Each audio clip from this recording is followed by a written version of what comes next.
pledge allegiance to the flag of the United States of America and to the republic for which it stands, one nation, under God, indivisible, with liberty and justice for all.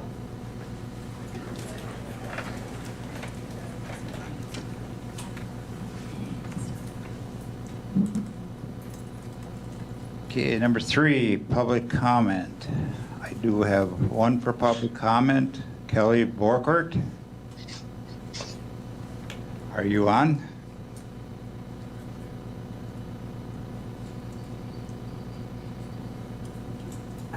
Is it too late to sign up for public comment? Yes,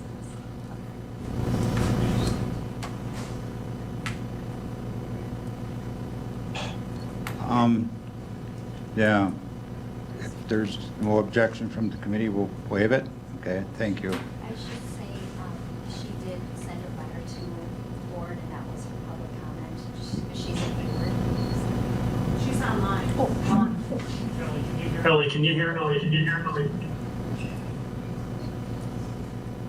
Kelly, can you hear us?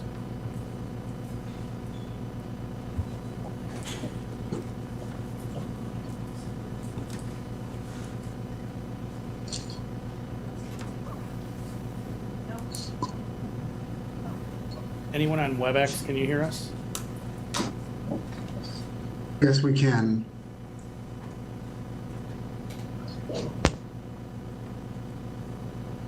If I could, Mr. Chair, I know Kelly had sent an email to the committee members, and she had stated to me that would be her public comment. She's in Hayward and didn't know what her Wi-Fi connection would be. Oh, So it was in an email, if you've all checked your email. yeah. I know the email was in the packet, so.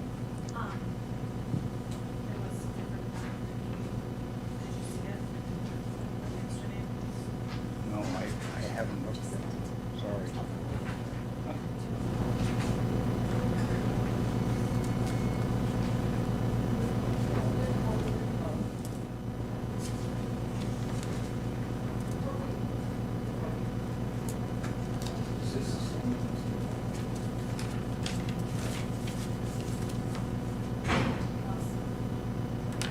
Rick, this is John Robinson. Yeah, I just sent go her ahead, a John. chat. I just sent her a chat saying that they were asking if she has any comments. She's on, but it looks like she's struggling with the connection. Are you able to hear me? Yes, we are now. Yes. I apologize. Are you ready for a public comment from me? Yes, we are. Yep. Go ahead, Kelly. Thank you, Supervisor. Oh, good evening, and thank you, everyone, for the opportunity to publicly comment about a subject that is of great importance to me as Executive Director of Child Caring for the past 18 years. I acknowledge that you've now heard from me several times about the child care crisis we're facing in Marathon County, and I'm proud to also be a part of the Marathon County Dream Up team. To reiterate, Child Caring is one of the child care resource and referral agencies in Wisconsin. As a resource agency, we work with child care programs, families, employers, and communities to help increase the availability of high-quality child care for all children in central Wisconsin. So we're part of a statewide system of CCR&Rs, as well as there are CCR&Rs like us across the nation. We're a nonprofit agency located here in Marathon County that helps recruit and retain child care programs and help families find child care. So we're recognized as local child care experts. And in our role, we would not support deregulation of child care as suggested by Supervisor Baker's resolution. Child care certification standards and licensing regulations protect the health and safety of our youngest, most vulnerable citizens. Young children who need the most care and support should be held to the highest standards of care and supervision. Also, certification and licensing regulations are set by the state of Wisconsin, so a pilot project at the county level, as suggested in the resolution, would face significant barriers. Wisconsin state law does allow care for up to 3 children without having to be certified or licensed, so there is an option for people to care for other people's children without regulation here. While I'm not supportive of deregulation, I do believe it's important to review the regulations on a regular basis, and I would urge members of the committee to provide feedback on the regulations. However, changing and updating regulations is a very lengthy process. The Marathon County Dream Up Core Team is focused on immediate local solutions. You have heard from our Marathon County Dream Up Core Team that local child care providers need additional support to continue to offer high quality, accessible child care to families in our community so that parents can remain in the workforce. Other Wisconsin counties have made the choice to invest in child care and support the child care industry and workforce in a variety of ways. In my written information, I included several examples of how other counties in Wisconsin have utilized already ARPA dollars to fund child care. Some examples are the city of Green Bay as well as Brown County have invested $169,000 to hire people to recruit child care and offer startup grants and support to new child care providers. In Jackson County, they chose to do retention bonuses for child care workers. Wapaka County has invested $1.2 million for startup grants to new programs, retention stipends for existing staff. They've hired people to recruit and support people through the process of becoming regulated, and then provide continued support to those programs, all in an effort to retain the child care programs. Again, something similar was proposed or exists in Calumet County. The city of Superior has grants that also support the existing child care staff. And the gold star, I think, goes to Sheboygan County, where they've invested $2 million worth of ARPA funds to offer startup grants to new child care programs. They are offering retention stipends to child care workers, hiring people to do that recruitment, and again, doing that retention work with child care providers.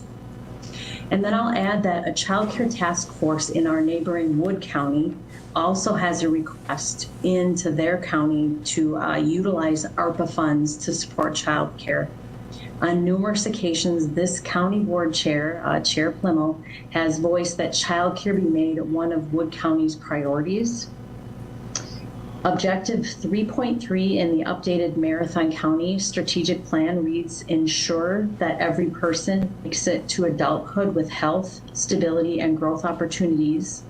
Strategy H under that objective is develop policies that support affordable, high-quality childcare with an outcome measure that by December 31 of 24, the capacity to deliver affordable, high-quality childcare to children in Marathon County will increase. We should be supporting and investing in childcare in our community, not trying to deregulate it. Thank you so much. Thank you, Kelly. Moving on to number 4, approve the July 6, 2023 Extension Education Economics Development Committee minutes. Move approval. Moved by Tom, second by Supervisor Crystal Bushman. Thank you for coming today. All those in favor, say aye. Aye. Opposed? Motion carried. Now, if there's no objection to the committee, I am gonna bypass number 6 and go to the educational presentation. There's no objection. Okay, we'll go to number 7, educational presentation and committee discussion. 7A, Kelly Westland, Extension Housing Program. Kelly? Hi there. Thank Hi. you. Can you folks hear me? We can hear you. All right. I'm going to try to share my screen. I think you may have a copy of the slides I provided already, but I'm going to go ahead and put them up here. If I can. Can you see those? Yes, we can. Okay, great. So I'm going to cover a good bit of information, and I know that you folks have a lot to talk about tonight, so I'll try to be relatively brief. But if I'm moving too quickly, by all means, please feel free to chime in and ask me to slow down or repeat whatever it is that you might have some interest in hearing more about. Just to give you a little bit of a brief overview, I'm in a position up in Bayfield County with UW Extension that is relatively new. It is a pilot position. Like so many other communities around the state, we have been struggling with a lack of affordable housing, and it's having some ripple effects that are clearly less than ideal. So we have the county put up the funding to be able to hire for the position that I am currently in. And our county board has been very supportive in terms of some of the strategies that we're looking to implement. And we don't know what all is going to work. There is no silver bullet, but we're willing to try some things and share the results. So I've put together a few of the strategies in this slide deck to, I guess, give you some idea of what options might be on the table as you folks move forward. First, of course, since I'm presenting here with an extension committee, I am obligated, of course, to make sure I include the slides about what extension does, but I'm sure you are all familiar that extension facilitates the Wisconsin idea, and that everybody should have access to the resources of the university regardless of where they live throughout the state of Wisconsin. And I am housed under the Community Development Institute, planting and cultivating the seeds for thriving communities. And actually, this initiative with the housing was something that was being managed by our community and economic development educator, also another Kelly, who's pictured there. And once housing became such a large part of her portfolio, that's when they decided to bring on an additional person. So just to give you a little bit of context about the state of housing in this country right now, it is a nationwide housing crisis. It's not just us. According to the National Association of Realtors, the United States is missing roughly around 6 million housing units. That gap has been growing since the Great Recession back in 2008. And at last estimate, Wisconsin needs more than 250,000 new housing units within the next 10 years to meet the existing demand. So we do have our work cut out for us. At the same time, of course, affordability has reached a historic low. Partly due to the increase in construction costs, the increases in interest rates. A lot of these factors are working against us in these efforts to build more affordable housing quickly. And across the country, the Department of Housing and Urban Development defines the burden for housing as using more than 30% of your income to cover those costs. And in Wisconsin, 25% of homeowners and close to half of our renters are using more than 30% of their monthly income on housing, and that is not sustainable. So all of that is to say that community and economic development plans have to include housing. We're conducting surveys in the near future, but the anecdotal evidence that we have and surveys from other communities tell us that employers are frequently citing a lack of affordable workforce housing as a contributing factor in their efforts to recruit and hire people. And having heard during the public comment period, childcare is another one of those factors that we hear about frequently.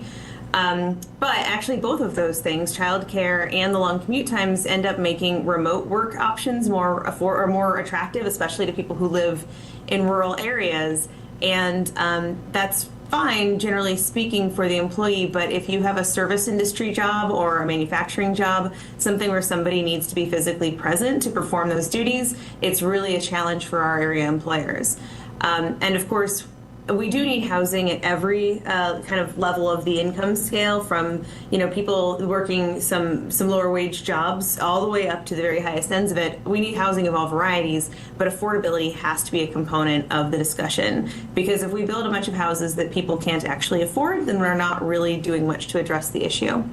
Something that is worth noting is that NIMBYism, not in my backyard, in certain communities has proven to pose significant challenges as far as affordable housing development even that phrase, affordable housing development, often calls to mind ideas of these, the large, old-fashioned public housing units that are sort of cinder blocks and not very attractive, and people have associations with them and concerns about what kinds of impacts they might have in their community.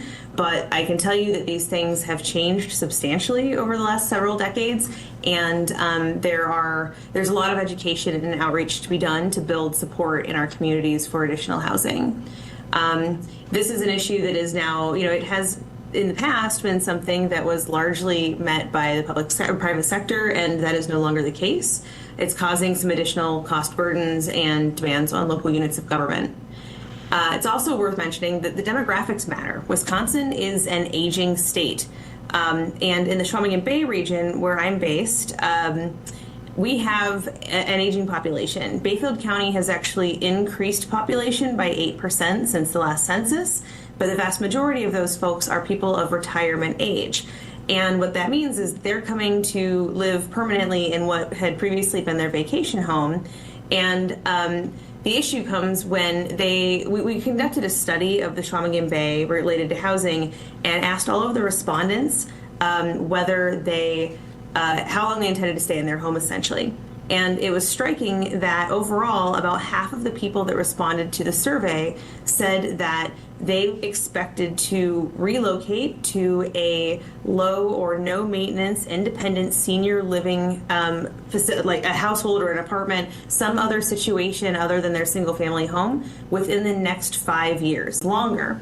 And if you look at the chart, I can tell you that it's already a little bit outdated because it was put together before COVID, the population estimates that I based it on.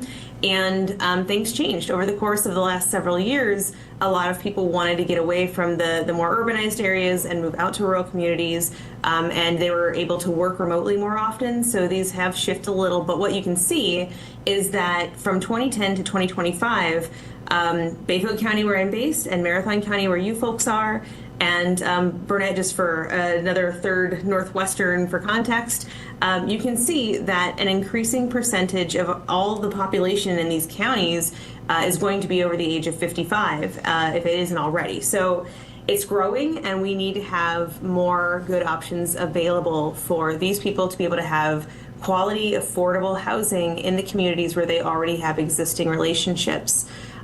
It's not ideal when you have spent your whole life and career in a community, and then when you no longer want to do the mowing or the plowing or paying for a space that is larger than you need, that you have to relocate somewhere else and start over again. So that, again, more context, affordable housing is additionally challenging in our remote and rural areas. I know that if you're this far north, you folks have probably heard people in northern Wisconsin talk about how, Madison and Milwaukee don't know that there's life north of Highway 8. I've heard it occasionally north of 29.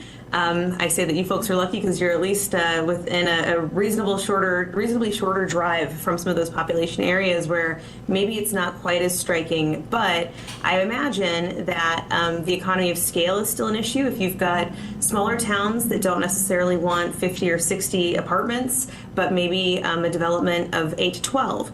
The developers can't always find their economy of scale in those size projects, so they are less inclined to come to places like these. The financing is highly competitive, especially the LIHTC, the low income housing tax credits, is very, very competitive, and it often depends on proximity to other amenities. I can tell you that there was a project proposed for Washburn that did not meet the baseline for scoring because they lacked an existing bus stop along the transit line, even though it was committed. So things that rural communities don't necessarily have built in as part of their regular method of operation, but these are resources that these funding sources rely on or look to for scoring purposes. We also have sort of a chicken and the egg issue where all of our contractors on average are booked out about 2 years with existing projects. So they're trying to attract more workers to help get that down, but there's nowhere for those workers to live if they came here. So we have to work on getting people skilled in the trades to come here to meet the demand. And again, there's no silver bullet. It's the shortage is widespread. The issues in every community are a little bit different, and not every potential solution is replicable everywhere, which is, for example, the picture that I included here. These are just tiny homes that were put up in a parking lot somewhere out west where the weather is a little more amenable, but I can't imagine that being a sustainable situation for communities here through the winter, for example. So what can we do about it? I guess the first part of that is to, again, remember that there's no silver bullet. I think it's, there are a good list of options that are worth trying, and you've got to figure out what's going to work best for your community. So I will go through these individually in different slides, but I will say that the first thing that I'd recommend personally is that, you can hire a person and make it their job. I don't know how often you've had to tackle projects when you're trying to pull threads together without somebody whose job it is to do that work, but it's about capacity. So Bayfield County, in addition to creating this position for me, is also funding an additional staff person at our county housing authority. Our county housing authority has not done new construction or major rehab or renovation of their units in close to 25 years, and partly because the demand is such that they've been largely, treading water and just keeping up with what they could without the capacity to go chasing the additional resources that they need to build more units for people that need them. The county board has also funded a housing grants outreach intern in partnership with a local college to help raise awareness about existing programs that people are just underutilizing at present. And that's part of this, improving the existing systems and removing barriers. So thinking about what your low-hanging fruit might be, those housing outreach interns, part of the driver for approving that funding was that we have access to revolving loan funds through CDBG. Ours are administered by our local regional planning commission. I looked, and Marathon County's is run through the Juneau County Housing Authority, but these are loan programs that income eligible homeowners can apply for.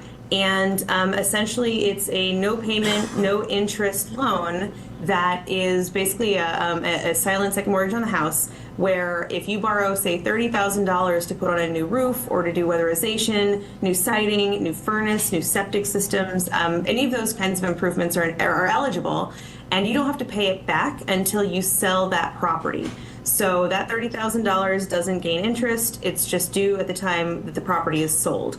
And these programs are sitting in these revolving loan funds, and if homeowners don't know that they're available, then they don't take advantage of them. So making sure that this information is available to people is a really great start. And just if you've got any opportunities to do outreach to folks about other weatherization programs, potentially through community action agencies that can help them reduce their utilities bills, so that they have some money freed up to either do better as far as additional maintenance or improvements on their properties or whatever else.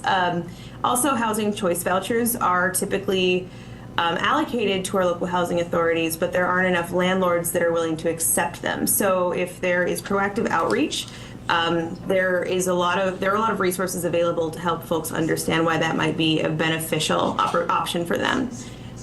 Same thing with veterans rental assistance through your CVSO in the county. If there are people that could benefit from that program that just aren't aware of it, that's a good place to start. This is an interesting model that came out of Iowa Extension, actually. They call it rural housing readiness generally, but in some communities, we had our housing authority going out to do presentations where they had existing housing developments to kind of gauge community interest in terms of adding more to those existing developments.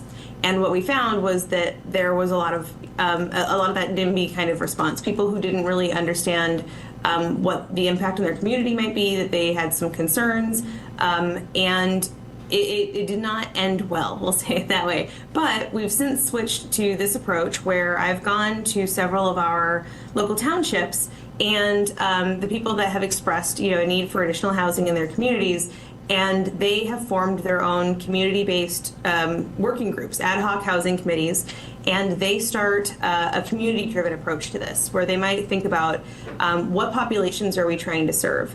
Are we trying to make sure that our seniors have somewhere quality and safe and affordable to live? Are we focused on veterans? Are we focused on seasonal workers? It depends on the place, but then they think about how many units would that actually mean. Is it 8? Is it 10? Is it 50? Who knows, depending on where you are. So getting an idea of that, and then identifying some parcels that might actually make sense. Ideally, we're looking at parcels that are close to some of those amenities that tie into the funding opportunities, but also where are the sanitary overlays. We don't want to have to run additional water and sewer infrastructure if we don't have to. So if there are existing places where that makes sense, great. Oftentimes, if there's public land, if it's owned by a town or a city or the county, then that's going to get the initial investment down to put up new housing in those locations. So going through this process is helpful in terms of it can really get people to think about the nuts and bolts and get from the idea to action by putting together a request for proposals that can then go out to developers that might be willing to take on the project. This is a big one that came up in quite a bit of the housing package that passed the legislature in June. So reviewing and updating zoning codes. The estimates overall from various developer agencies say that the zoning and regulatory framework permitting process makes up 25 to 30% of their overall costs. And that's one of the big deterrents for coming to especially rural and remote communities. So there are some common changes that can help get at some of those issues, and they're listed here. If you've got ways to incentivize infill and density to allow for accessory dwelling units, ways to expedite the permitting process for developers of affordable housing. And the whole package of new legislation specifically makes reference to giving preference to communities that have undertaken some initiative to review their regulatory framework and reduce the cost of development in the 5 years preceding an application. Now, WHEDA is still writing the rules for all of these new revolving loan funds, but I would anticipate that any effort you put into this area would not be time wasted. As far as local government's concerned, you can take a lead role in new development. I just recognize, at least for a lot of communities, it often feels like no one is going to come and solve this problem for us. It's got to be something that we take the initiative to address on our own. And thinking about, what can make this an attractive opportunity. What are the things that might be deterrents for folks to come and help develop additional housing units in our community? What can you bring to the table? This development that's pictured on the right, it is a collaboration that the county has provided the land, the actual parcel. The city of Washburn has committed funding from their TIF district to help with the infrastructure costs. And then there are some other resources that are coming to it before the developer even really has to lay out their own resources to pull this together. And even if it comes down to doing incremental development, doing developments in phases or fixing up a house at a time or reclaiming commercial spaces for residential purposes, it's still a step in the right direction. Even if you do incremental development to the tune of 2 houses a year, that's still 2 more houses than you had before.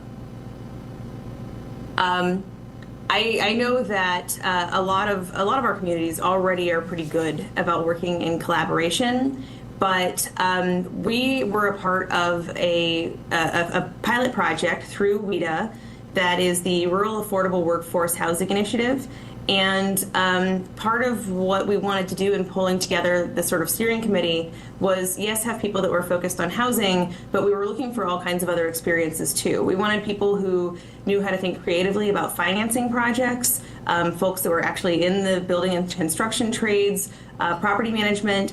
There are a lot of great models where they work with, say, Lutheran Social Services or the United Way or some other organization that actually provides services on site to residents, especially in some of the more supportive housing developments.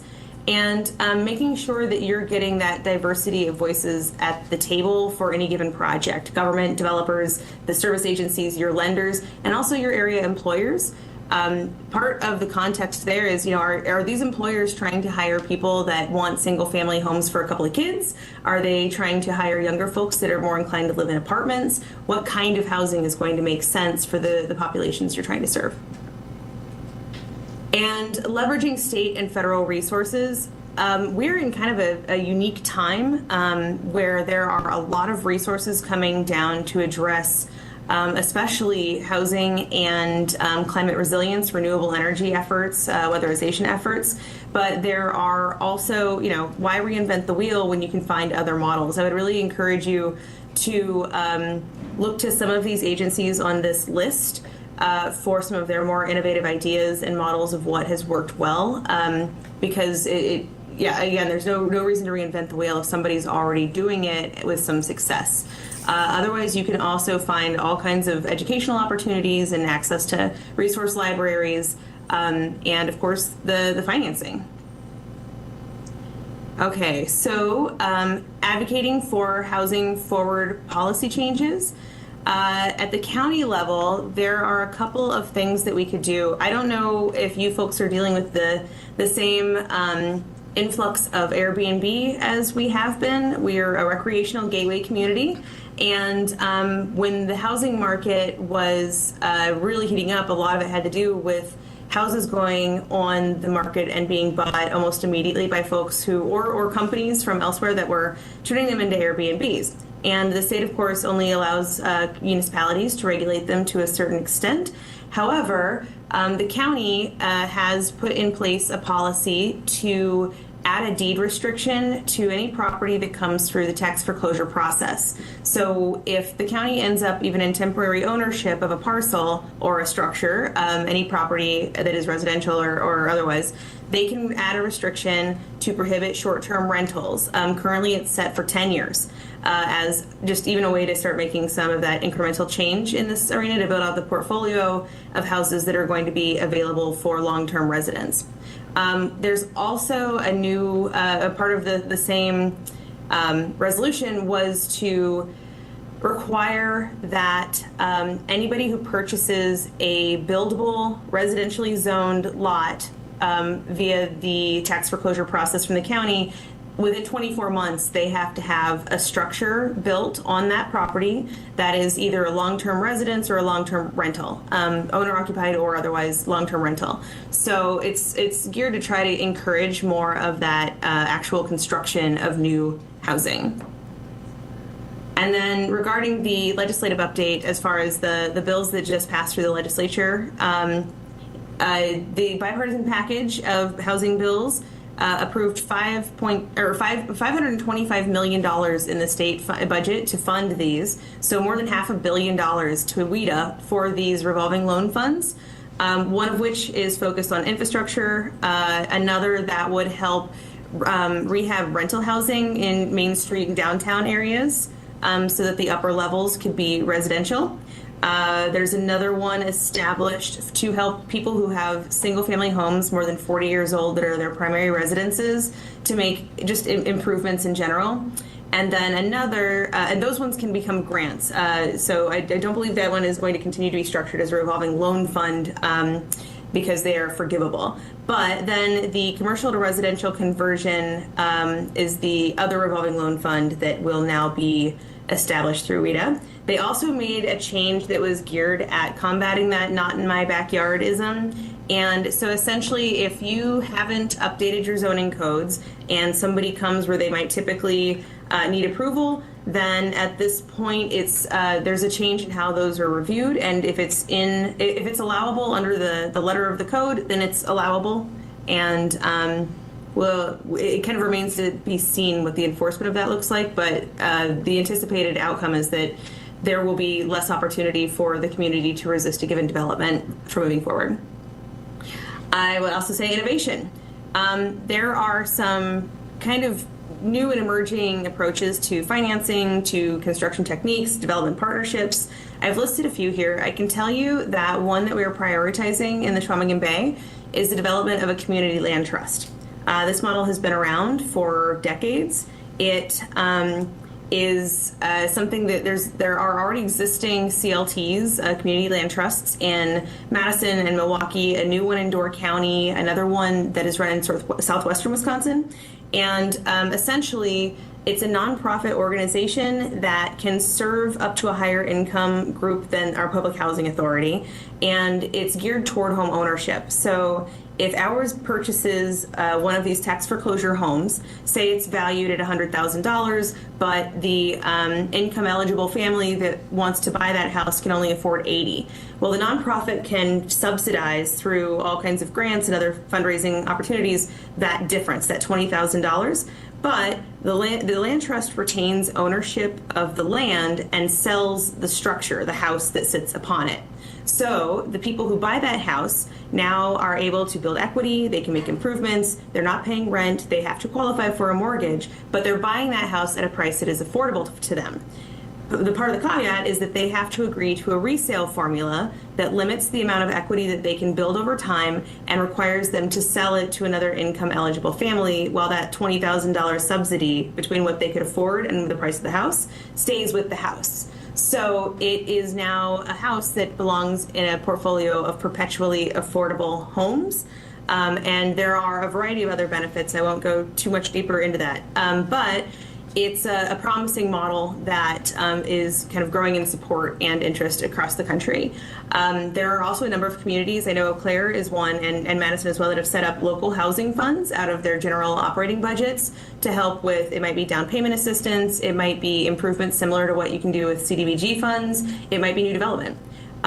We're also exploring some alternative materials and construction. With that 2-year waiting period for new development, prefabricated housing is looking more and more attractive all the time. And I know that there are existing models. Many of these homes are manufactured right here in Wisconsin for Wisconsin winters, for energy efficiency, for durability. And there are builders working with technical colleges to give students skills training to pour, the slabs and run the connections before they put the houses up. And doing it that way, they're able to get a house from, a lot to a live-in house within 3 months at a fraction of the price of what most other new development is costing right now. And again, that's being able to leverage workforce development opportunities, people that want to build construction skills. And there are also some really interesting models where they've prioritized affordable housing that incorporates a lot of efficiency measures and a lot of new renewable energy measures, because energy prices are not likely to go down anytime soon. And as time goes by, a lot of the payoff on these kinds of systems is getting shorter all the time. Ours in Bayfield County is roughly around 7 years for most of our installations. And after that, it just makes the operating cost that much lower for the people who live in or manage those properties. And of course, partnering with service providers, especially for, again, the communities that need a little more support. So if you want to know more about the land trust that we're developing, I've got a QR code that you can hopefully scan with your phone from wherever you're sitting. And again, it's the nonprofit that acquires these properties and keeps it sort of in the portfolio, but selling to individual buyers. And again, sorry, kind of explain this before I got to this slide, but it's a model that ensures that the property never becomes a short-term rental or a vacation home. And it really is a framework that you can adapt to whatever the needs are in your community. Many of these CLTs also incorporate commercial properties so that they can have affordable, rentable, brick and mason, brick and mortar type places for entrepreneurs to set up their shops. People that want to, move from the food truck to an actual building for a period of time as they're building a business or whatever. There are lots of things that you can fold in to make these make sense. Others partner with employers to ensure that as a school district or a major manufacturer is trying to recruit, that they might have some options available for people that are struggling to find housing to relocate. So that's a lot of information that I threw at you folks in a hopefully relatively short period of time. But I guess if you've got any questions, I'm more than happy to answer those now. Thank you, Kelly. Seeing we have Representative Pat Schneider sitting in the background, and he's probably well informed about what's going on. Maybe he can throw his 2 cents worth in too. Thank you, Rep. Absolutely. I think she summed it up pretty well toward the end of the legislative, but I can put a little few numbers to it. The one bill I was excited about was the bill with apartments above retail establishments. That loan will be up for $50,000, 0 interest, and that's what the development loans will be as well. People that develop for new housing, and we do include senior living in that as well. That'll be 0%, interest loans, so and it'll be revolving because the developers will use it and pay it back and go forward on that. And then one of the parts that Kelly did mention that was also very important that we heard from the developers and others was the zoning. A lot of times places are zoned for apartments, houses, and suddenly a few neighbors get to the city council and complain they don't want it, and then they don't allow it, but legally they should be able to do it.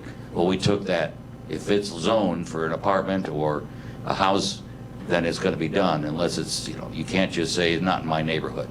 So these are some of the things that help spark the developers and help in the housing situation. And I think a lot of places like abandoned shopcos would be an ideal place for new apartments.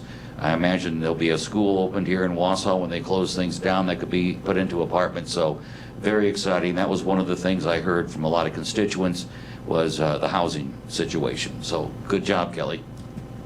Are you the Kelly that ran for Congress? I am. Okay, It was thanks. 1,000 years ago. Okay, thank you, Pat. Any questions for Kelly or Representative Snyder? Tom? Yeah, the contractors building that apparently are, they're making higher end housing because it's more profitable. They're not altruistic. They don't want to build low income housing if they can't. So I don't understand what would motivate them. I mean, they really need a big motivation to build affordable housing because they're making money and apparently renting it.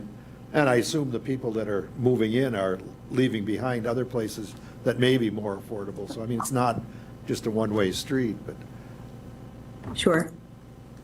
how do you get? So how do we incentivize? So you're right. I just attended a conference last week where there were a number of developers in the room making jokes about how nobody gets into building affordable housing unless they're okay with a little punishment. I guess it's not the easiest line of work to be in. However, many of the big developers that some of the ones that we've been working with and others that work in Wisconsin are nonprofit, large organizations. And with the contractors they're working with directly, they're just paying them whatever they charge for any other job.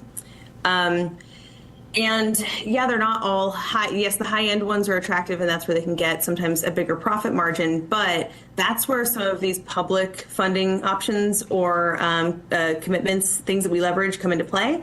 So if like the one in Washburn, their costs are reduced because they don't have to buy the land. They've also got some money coming in for the infrastructure, so they're not on the hook for that. If they can get the LIHTC credits, then they can sell those to equity investors, and that's not money out of their pockets, but it is working capital in the front end. And a lot of that gap financing, that short-term, upfront, low-interest money, like what is going to be available through WIDA, will also help incentivize some of that.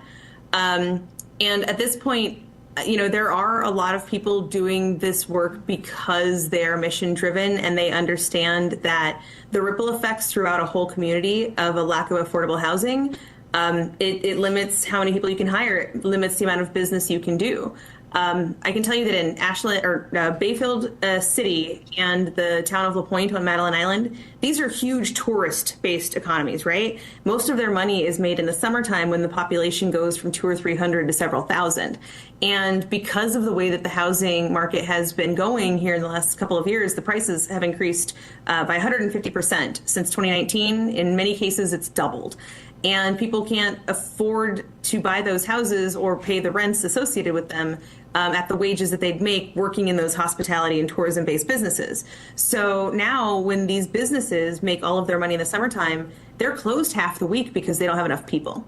And when a community starts to see those ripple effects and understand what the long-term impacts will be, then there are more people who become willing to find creative ways to make sure that we're putting even some public resources into these efforts to ensure that we have enough housing to meet the needs that we have. I don't know if that fully answers your question. Yeah, Representative Snyder? And not only that, but I think public-private partnerships are an area that you're going to Yes. see maybe more of, like over on Kent Street and Grand. Those apartments there, I think out of the 16 units, 4 are dedicated to low-income housing. So when they build these units, so many need to be addressed for low income and the others for hopefully middle income. Yes, thank you for that. The public-private partnership is a very important piece of this. Okay, thank you. Any other questions from the committee for Kelly or Representative Snyder? I have 3 questions for Kelly. Okay, go ahead, Supervisor Baker. So on the legislative slide, Act 14, 15, 17, and 18, can you provide us with a little more detail how the county would be involved with that? Those, I think, typically in Marathon County are done by villages and cities, and I was wondering what how you would see the county's involvement. So that'd be the first question. Okay, I'm going to pull that back up and see if I can't share it back on the slide real quick. So if I still have I think that's it right there. And this might also be something that Representative Snyder could chime in with. But so I guess that I'm thinking about in terms of some of the collaborative projects that we are doing. For example, that one in Washburn, we're working with a nonprofit developer and also the city of Washburn and then the county. But my guess is that, well, one, we're gonna have to wait and see what the rules are that WIDA writes to go along with these new initiatives, depending on who the eligible entity would be. But my guess is that it would be the developer applying for those, unless in that partnership the commitment from the public entity, the city or the county, has been to do that infrastructure installation, for example. Otherwise, it's private developers for the upper level Main Street rental housing. And my understanding is that the workforce housing rehab loan program might be for landlords or individual homeowners. So that's, I guess, again, I defer almost to Pat on that one, unless he knows where WIDA intends to take that one.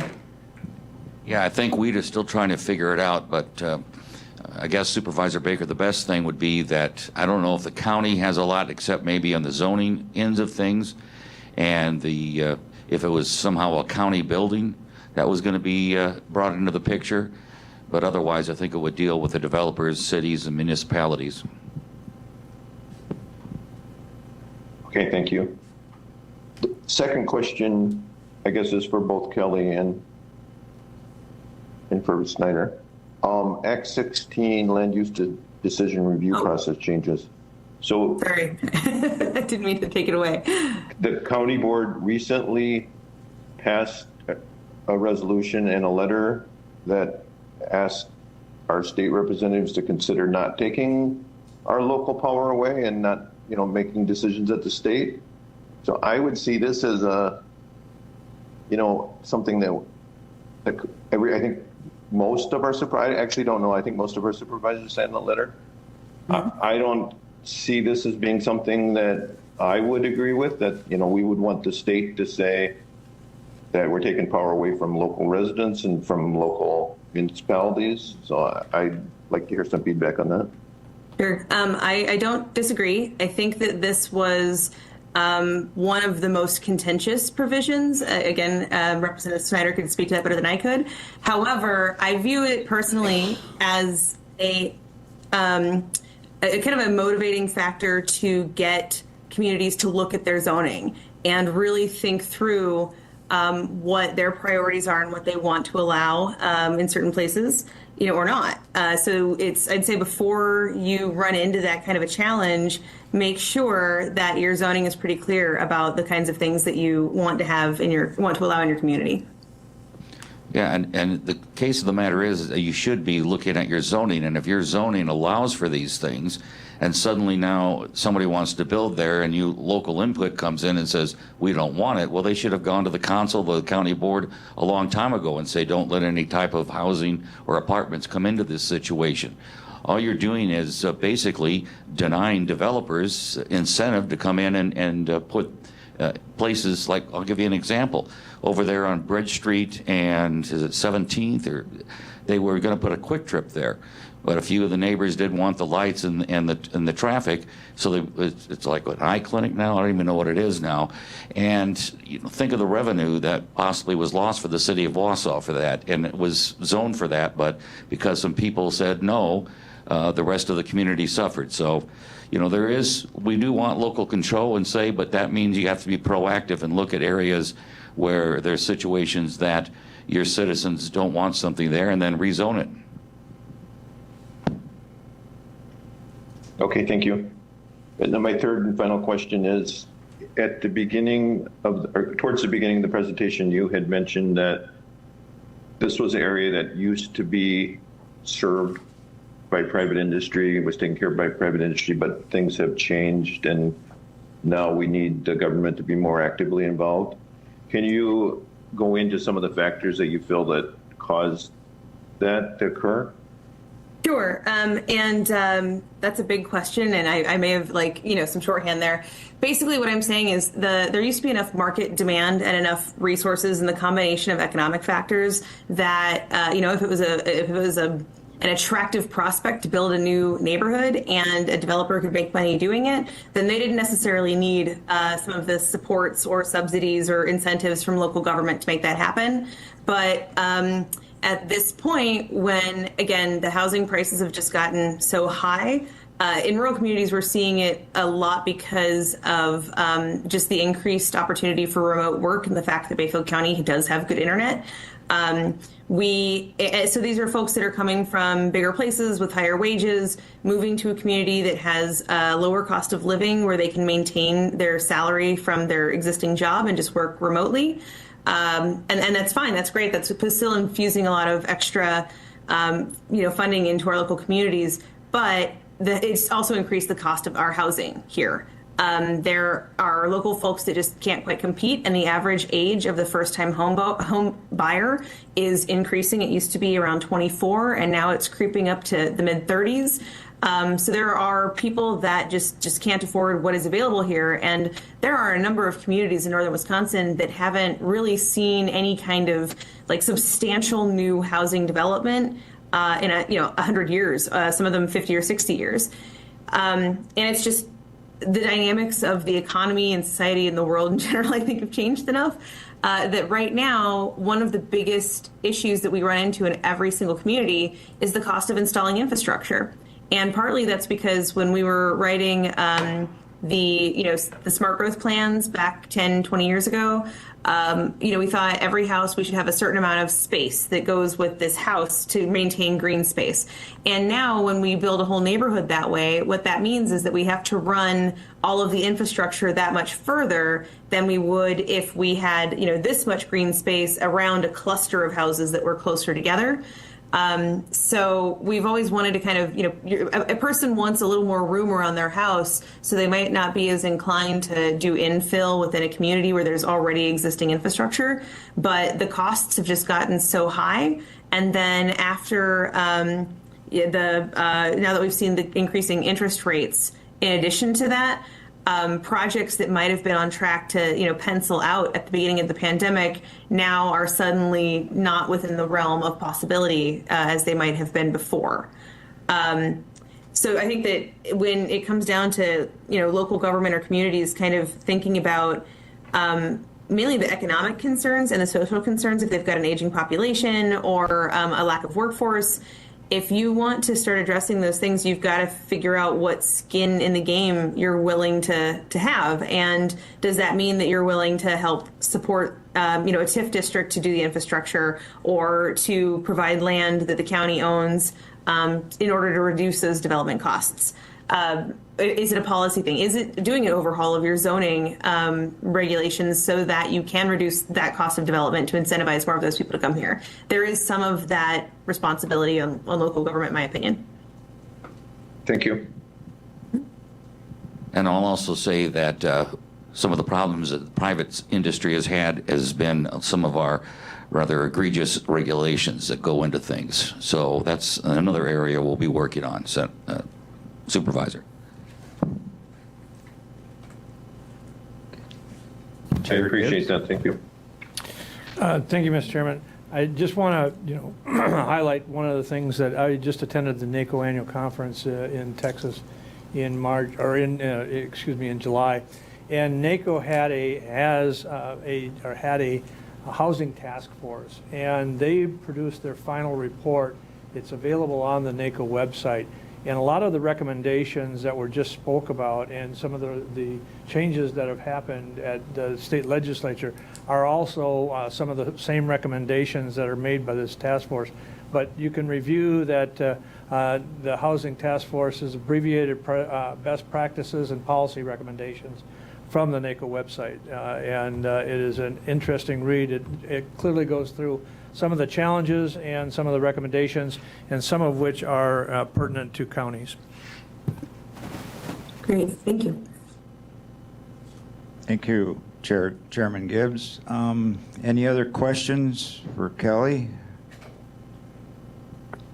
Okay, well, thank you very much, Kelly. It was a great presentation. We appreciate you taking the time to do it. Well, thank you for the opportunity. Much appreciated. Yep. Okay, thank you. Okay, moving on, we are going to keep right on the educational part. We're going to 7B, McDevco. Kim? Hi. First, I want to introduce and welcome Melanie, our newest McDevco teammate. So I think this will be a fun meeting for her to be part of. So thank you in advance. I am going to give a little bit more of an in-depth monthly report just to address some of the potential questions that might come about relative to 6A. So in giving the update, I referenced the county strategic plan 10.6, 10.8, and 10.10. So I'll kind of just high-level overview some of the things that we've continued to do and we've done relative to the results that we've produced to kind of assist you with, like I said, hopefully answering some of those questions proactively. So McDevco has and continues to serve small and expanding businesses in Marathon County, and we do that in three key pillar ways. The first of which is gap financing and microfinancing. So McDevco is an administrator of the Marathon County Revolving Loan Fund as well as other funds, and we gap finance up to 40% of a total project to help small expansions or new businesses get to the finish line faster and start their operations in order to have quicker entry to market. So we assist with that, as well as a micro fund that's available for City of Wausau businesses only at this moment, which we are working to expand. The really cool feature of that program is it can be used for soft costs that aren't necessarily funded by lenders, and it's at 3% interest, which is a far cry from about an 8.5% Wall Street Journal prime that we're seeing right now. We also administer the private on-site wastewater treatment septic system revolving loan fund, POUTS for short, to assist individuals in rural Marathon County in low to moderate income status replace their POUTS with flexible loan terms and interest. So a variety of different funds that we administer. Predominantly, we've only been in the business lending side, but with POUTS, we've worked with Marathon County to support consumers that actually need to replace their failing septics. McDevco administered COVID grants on behalf of Marathon County, and we still are administering City of Wausau CARES grants for businesses. We administered over $700,000 total to businesses throughout Marathon County that were operating prior to COVID to help sustain their operations due to the pandemic. And like I said, we're still administering the City of Wausau CARES Fund, and a really cool component of that is it's not just for businesses seeking IT support. It's also now got an added component for child care providers that are licensed in Marathon County, so we can assist them with that grant as well. We do a lot in the space of educational programming and workshops, and they do change year over year in terms of the content that we're teaching, just because businesses change so much. But one of our flagship programs that we continue to teach begins in September. It's 12 weeks. guided by mentors that serve McDevco, and it gives business owners a high-level overview of most of the things they should consider when launching a business. We see a 30% success rate in launching post-graduation. That doesn't mean the other 70% don't successfully launch their business. Sometimes that first business idea maybe gets put on the back burner, they revisit their business plan, or they determine they need to add more streams of revenue to create long, sustaining success. So we continue to work with them through that process. Since 2020, we've assisted over 1,000 entrepreneurs either in one-on-one mentoring, our programs, et cetera, and we've workshopped over 50 programs in the last 3 years.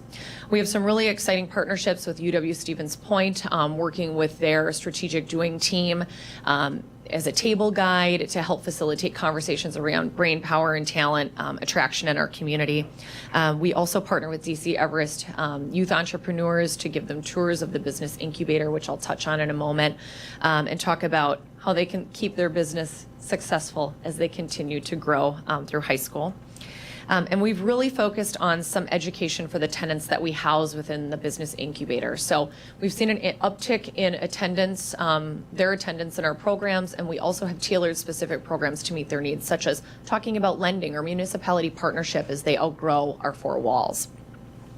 We also have a strategic partnership with UW-Madison law students. What's really great about that is under the supervision of practicing attorneys, these law students can offer complimentary legal support and guidance to entrepreneurs that come to us seeking that.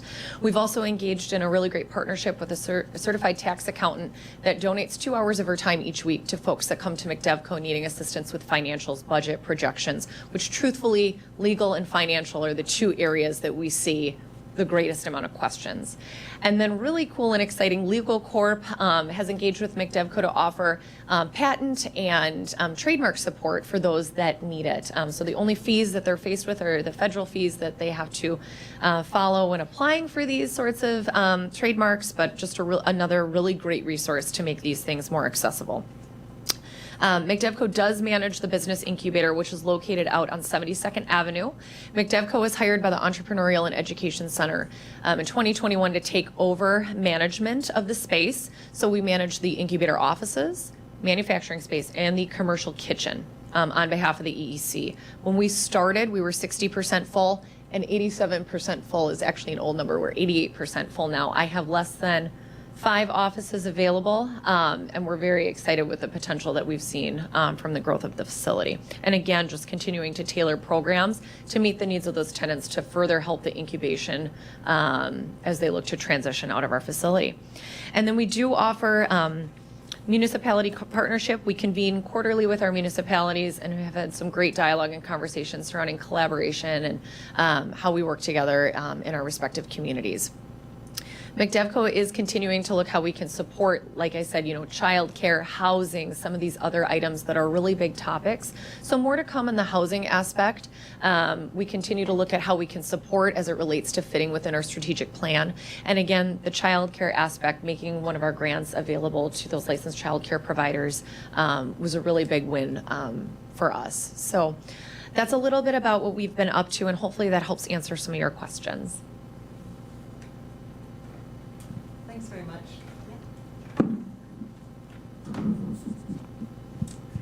Thank you very much, Kim, for another very interesting and exciting report. It's good to know that you're addressing some of these top ideas, top concerns that we have going on currently. And welcome, Melanie. I look forward to working more with you in the coming months. Are there any questions? Yes. Thank you, Madam Chair. The one question I have, in the new business enterprise space, what do you see as the biggest challenges that the new entrepreneurs see or are facing? Yeah, I think a couple things. So you have new entrepreneurs and you have existing entrepreneurs. New entrepreneurs, I think a couple of things. Financing looks very different than it did in the past. If you talk to lenders, the way that deals are happening, there's more creative or stacking of resources, which is why McDevco's products can be very applicable. And from existing entrepreneurs, as well as new, it's a lot of conversation about ensuring they can build projections that are sustainable and that meet the current landscape of our market. So, it's great to plan for future developments, but ensuring that you can cash flow today. Or if you're an existing entrepreneur and you're looking at your business, I think one of the hardest things coming out of COVID, it felt like even if you were in business, you were running a new business. So how are you getting those strategic planning resources and kind of pivoting and really taking some of those key learnings and preparing for hopefully not something like what we experienced, but you're ready to, if one faucet turns off, you can turn on 2 more and you can still make funds.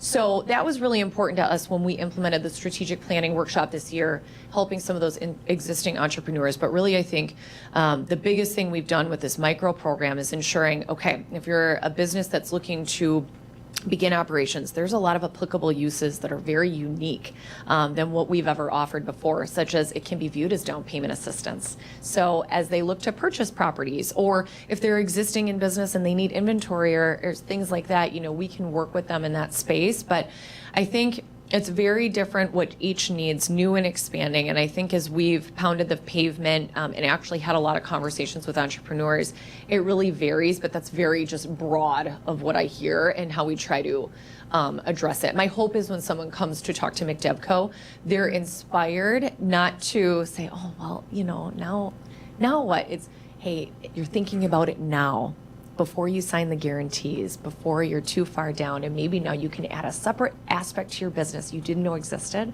that's going to give you greater profits and better long-term sustainability. So we really try to think about that, and it wouldn't be possible without our 35 plus mentors that have the practical real world experience to help guide the program. So a lot of different things we hear, but the creation of the micro fund was kind of fueled by addressing some of those current concerns. Thank you. Okay. Thank you, Kim. Any other questions for Kim? Okay, moving on to Library Monthly Report. Leah. Thank you, Chair Seefeld, and thank you for moving the educational presentations up. Currently, there are several resource library directors en route to the Wausau area, and I am hosting our every other month meeting in person because tomorrow is a SIRLA meeting. That's short for the System and Resource Library Administrators Association of Wisconsin, which is why we shorten it, because that's a mouthful. But we meet 4 times a year and discuss important issues that are going on statewide with system directors and resource library directors. And of course, Marathon County Public Library is a resource library. So that's happening tomorrow at the Wausau branch of Marathon County Public Library, pretty much all morning. Another couple of updates I have. Happy to answer or clarify any questions on the report. As you can see, like last month, summer library program is in full effect. We've been very busy. We're getting to the end of it. School year's right around the corner, so we're rounding things down, but still getting lots of attendance and still have lots of programs in store. In fact, before I forget, I would like to plug that August is the American Artist Appreciation Month. And this weekend, tomorrow and Saturday, every single one of our locations is going to be having art stations. So young or old, wherever you live in the county, please visit one of our branch locations or Wausau either tomorrow or Saturday and participate in our art stations. And then internally, I have a couple of updates. The strategic plan, if you all know, the library board approved hiring consultants for a strategic plan. This is something that the Marathon County Public Library has never done before. So that's really exciting. I had my first planning to plan meeting with the consultants where we just gathered basic information. I pointed them in the direction of the life report, of which I'm a part of, to get some really great demographic information for them. And we're just putting together steering committee and time commitments and meetings and timelines for that. So more information on that to come. And one last small update about the new Athens branch. That is happening. Things are moving along. They have a new parking lot. They are putting in new signing. Drywall is going in on Monday. So our IT guy is working with their IT guy to make sure that the wiring for the library so we can have public computers and a catalog kiosk is going in a timely fashion. So shockingly, It is all coming together. Their estimate was, I think, mid to late September for us to make our big move, and I took that with a very big grain of salt, but I mean, I think it's going to happen. So we're probably going to be looking to move all of the contents of the Athens branch where it currently is, kitty corner, to the new building, probably mid to late September. So that's something that we're really excited about. It's a beautiful building. If you've never been in the old U.S. Bank building in Athens, that's where the new municipal building is, and the library is the central part of it. Lovely empire wood ceilings, really nice space. Give us a little bit more space and programming area, sort of dedicated in the back, a little bit more than what we had at the current Athens branch. So yeah, we're just really excited about all of these new things, and I'm happy to answer questions if anybody has any. Do we have any questions from the committee? Okay, thank you very much. Thank you. Good report. D, UW Extension. All right. Jeremy. Thank you very much. A couple of quick updates. Happy to answer questions about any of the educator reports in the packet as well. But in addition to that, just two things. One, this week, of course, is fair. So lots going on at the fair with 4-H and other educator involvement there. Maybe, of most interest tomorrow is the grilled cheese challenge. So that's being coordinated through the dairy program and 4-H, but that probably is worth checking out. I think Channel 7 did a little segment on that a couple of days ago. And also, speaking of media, Channel 9 ran a piece last night about the 4-H program and its continued growth, which we've talked about a lot. Obviously the fair is a great place to see all the 4-H projects, showing of animals, exhibits, all that kind of stuff. So if you haven't had a chance to stop down there, check that out, and you can find most of the extension staff down there this week at the fair. And then the other update is we just this week brought the FoodWise educator on board, so the county educator. Her focus will primarily be in schools, doing nutrition education in the schools, which has been a gap in the county for a while, and we were able to increase that position to 100% from 80% that it was with the previous person in that position. So we're looking forward to good things there. We have a really strong partnership with the school district, and there'll be lots of good programming happening there. I think that's it for right now, but happy to take any questions. Any questions for Jeremy? When he did say the fair is going on, it is going on. It's very warm out there right now. So, okay, thank you. 7E, UW Extension, Mrs. Toms. Hello, everyone. So yeah, a few updates. One is we no longer have Taste of Jamaica on our campus after a 2-year partnership.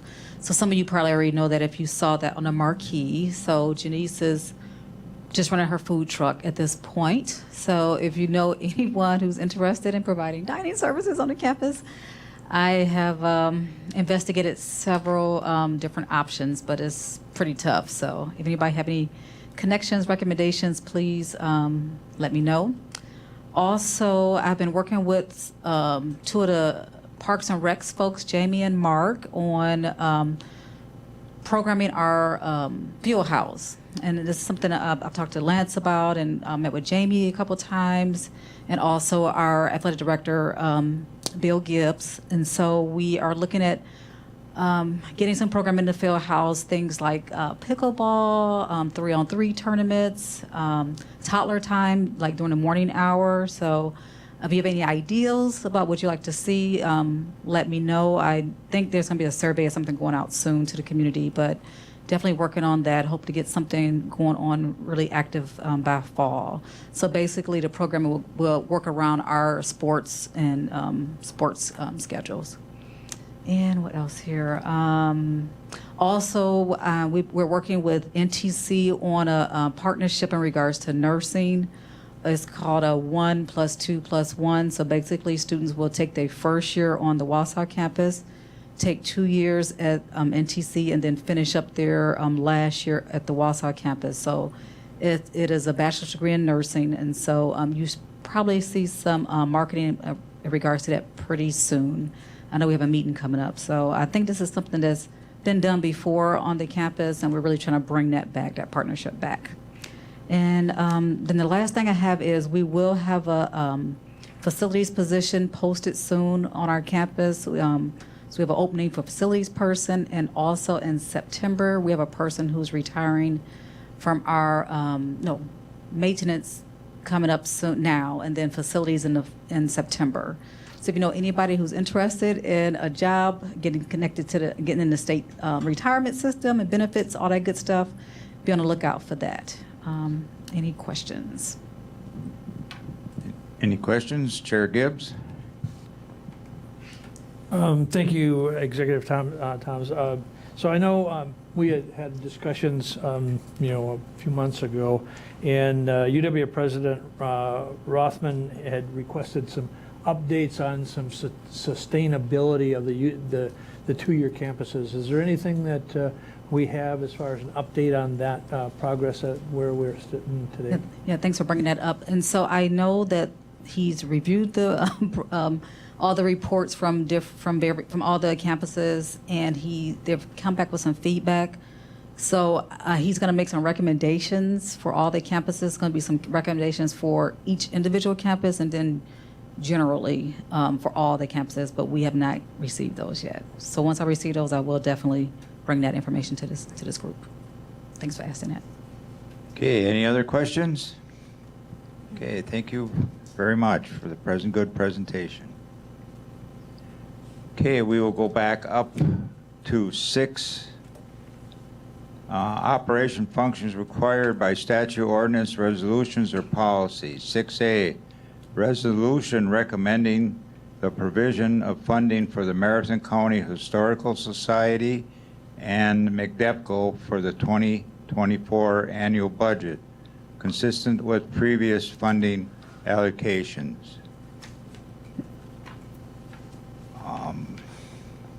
I think,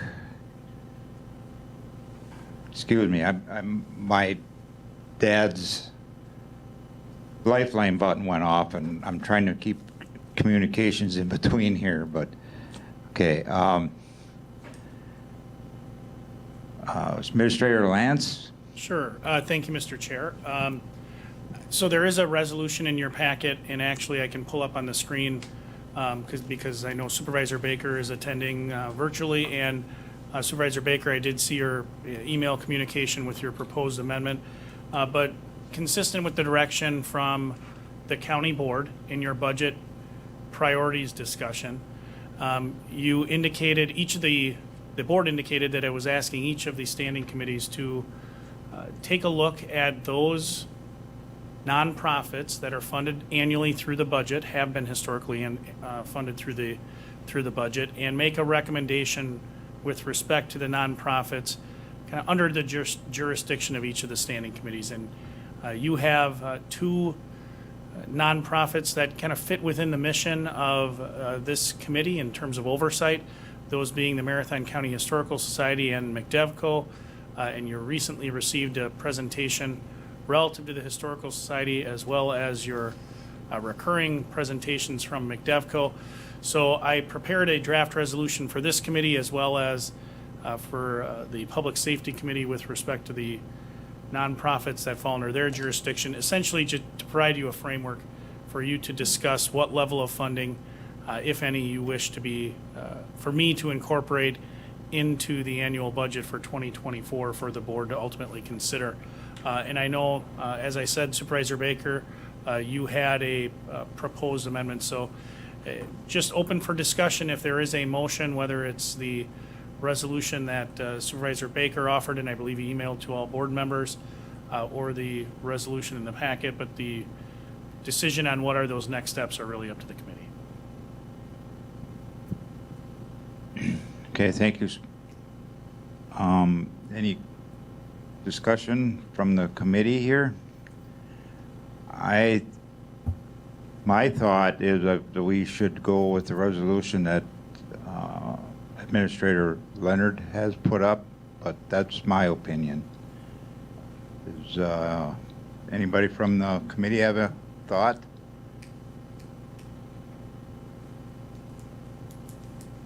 Supervisor Rosenberg? I'd make that a motion to go with the administrator's proposal. We have a motion from Supervisor Rosenberg. Do we have a second? Point of order.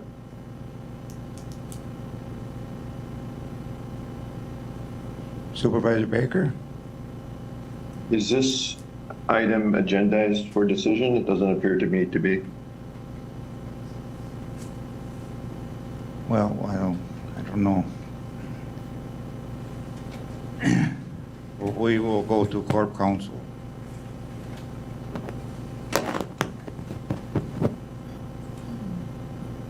In reviewing the agenda, this is under operational functions required by statute, ordinance, resolution, or policy, which is typically an action item topic, so I think it is agendized correctly for action. Okay, thank you. Okay, thank you. Do we have a second for Supervisor Rosenberg's?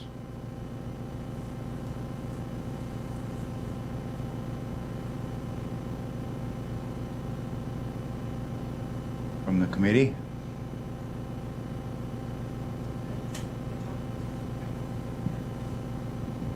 I don't know if it's an appropriate time because you're looking for a motion, but I'd like to hear more from Supervisor Baker what his difference is between his and, yeah, absolutely.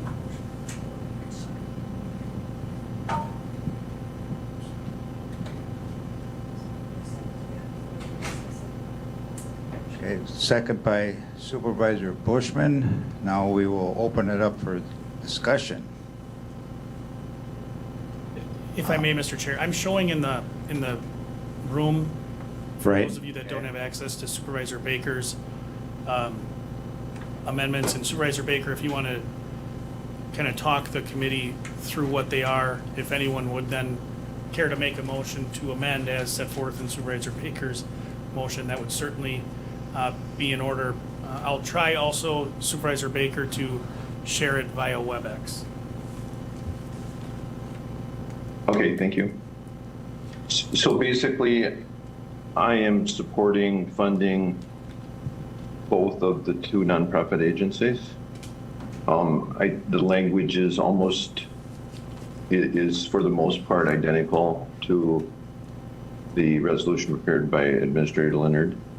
However, I included the option to reduce the funding by 8%, up to 8%, not necessarily 8%. And the idea, I don't know if I say that as clearly as I would like to, but the idea would basically be if, in preparing the budget, if there is a need to have a broad-based cut in taxpayers funded programs, so not programs across the board, because many programs are not taxpayer funded. But for those programs that are taxpayer funded, if we need to reduce the cost of those in order to keep any potential tax increases down, the amendment would provide Administrator Leonard with that option. It doesn't require that. I mean, the goal would be to still maintain funding at the full level. But if we need to make cuts across the board throughout the county, then those cuts could also be made for the nonprofit. So it would be, not selecting the nonprofits for cuts when then generally weren't made, but just also share equal pain, basically.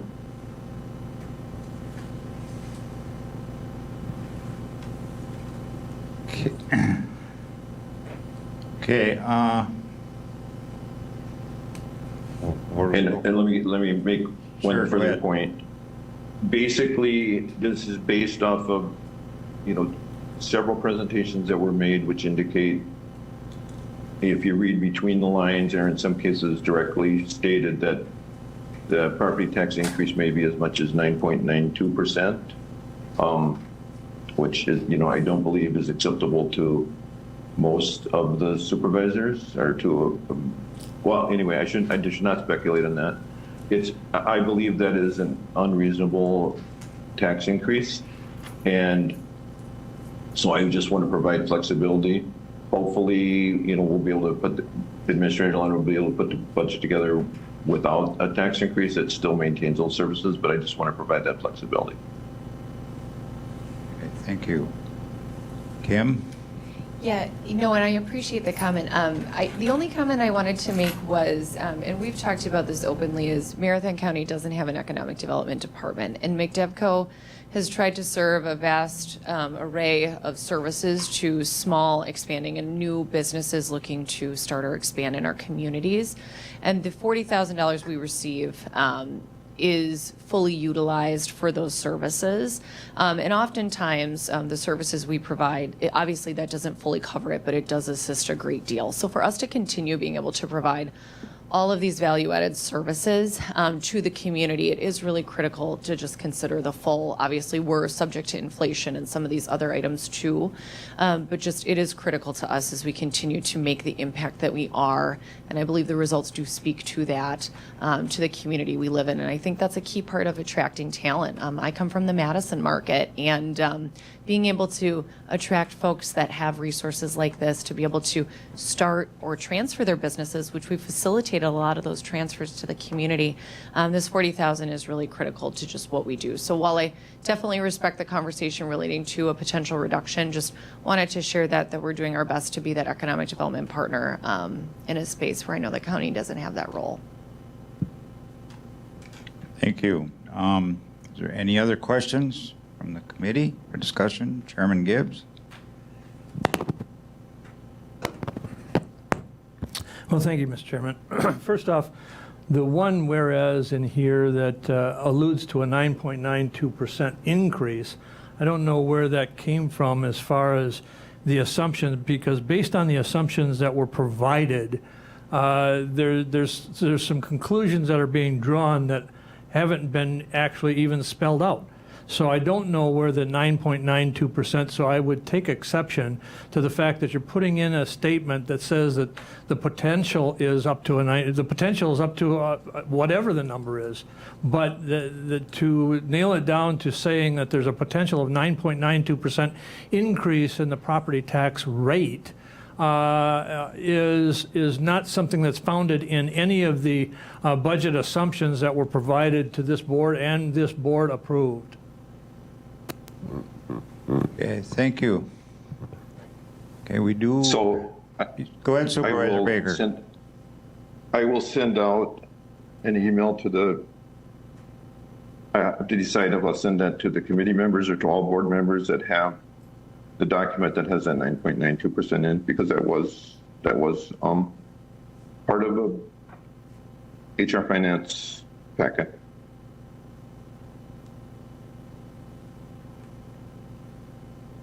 Okay, well, we have a motion on the floor right now, and is there any other discussion? Supervisor Bushman.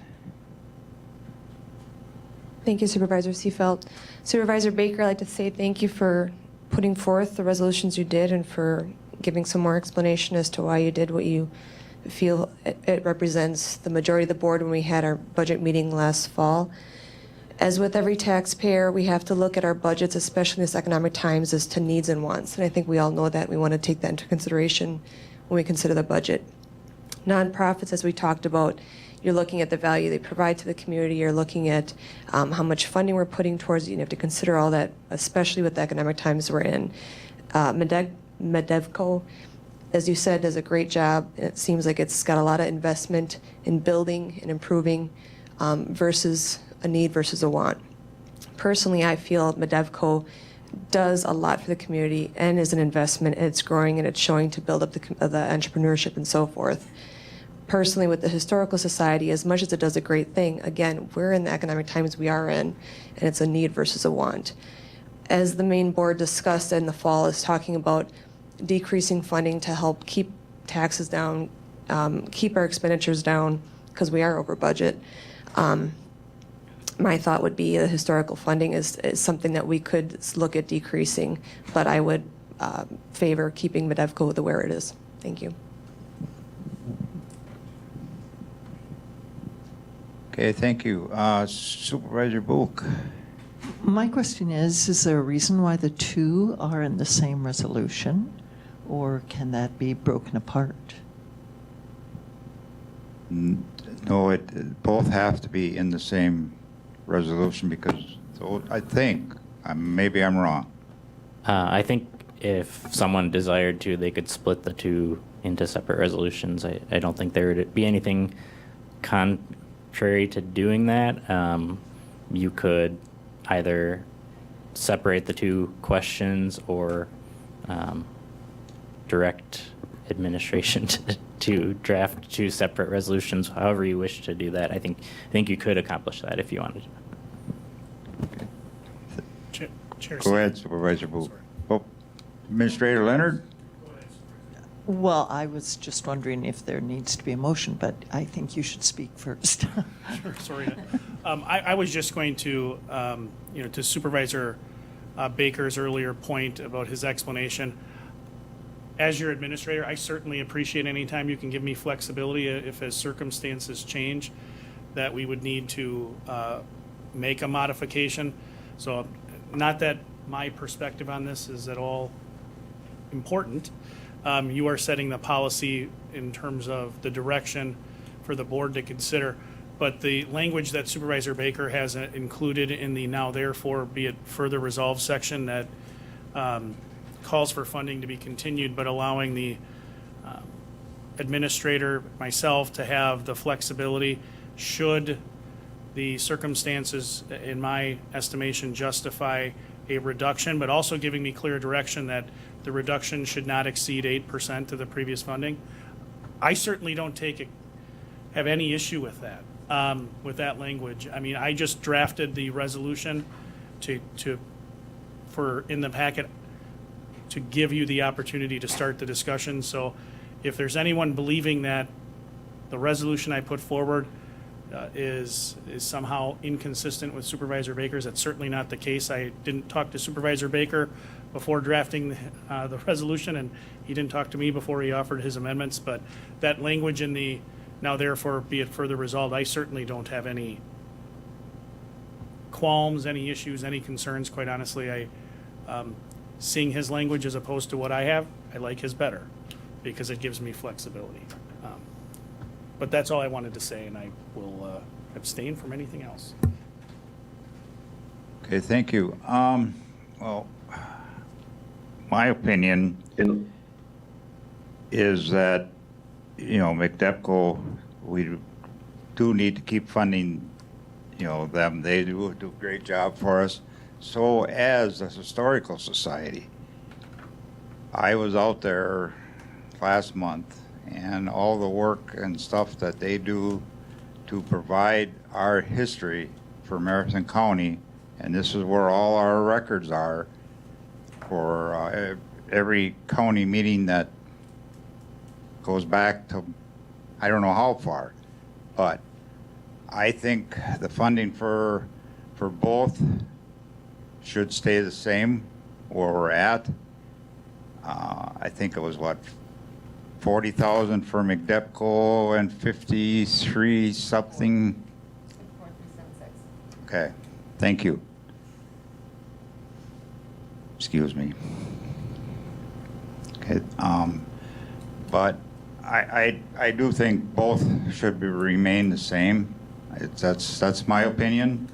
But if the committee wants to have the two separate, it's up to the committee, but that's not my priority. I shouldn't say priority, but I would like to see the way it is set up with Administrator Leonard's resolution.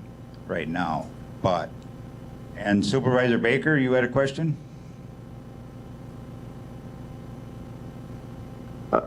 No, I didn't. I did, but I'm withdrawing it. Okay, okay, thank you. Supervisor Bushman? Thank you, Supervisor Seifelt. Again, just wanted to make note that the Historical Society does do a great benefit. We recognize that. I come from a small rural area where a lot of the things we do through fundraising. We do through getting active, shared stakeholders that are interested in it, fundraising. So as much as I'd like to see the Historical Society keep doing what it's doing, absolutely. It's one of those things where how much should we be funding it? It doesn't mean to cut it and it's done.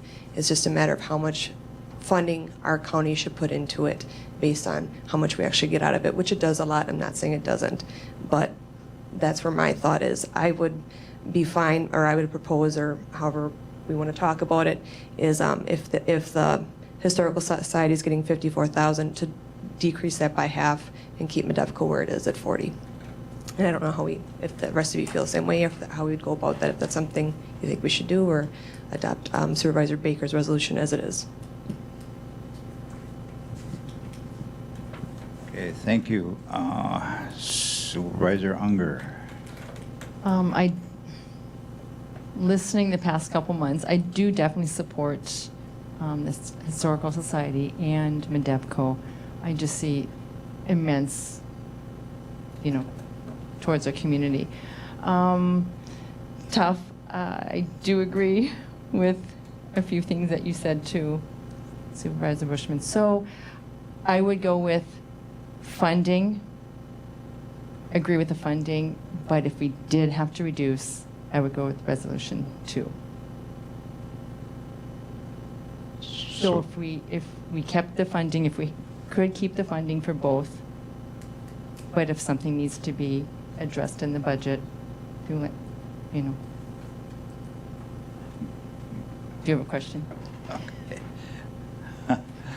So I would support it, but I would go with Resolution 2 in case something had to be reduced. So you're saying... Our hope that our budget would be able to finance the full amount that they're requesting, but so Resolution 2, if something had to be cut, then I would support that option.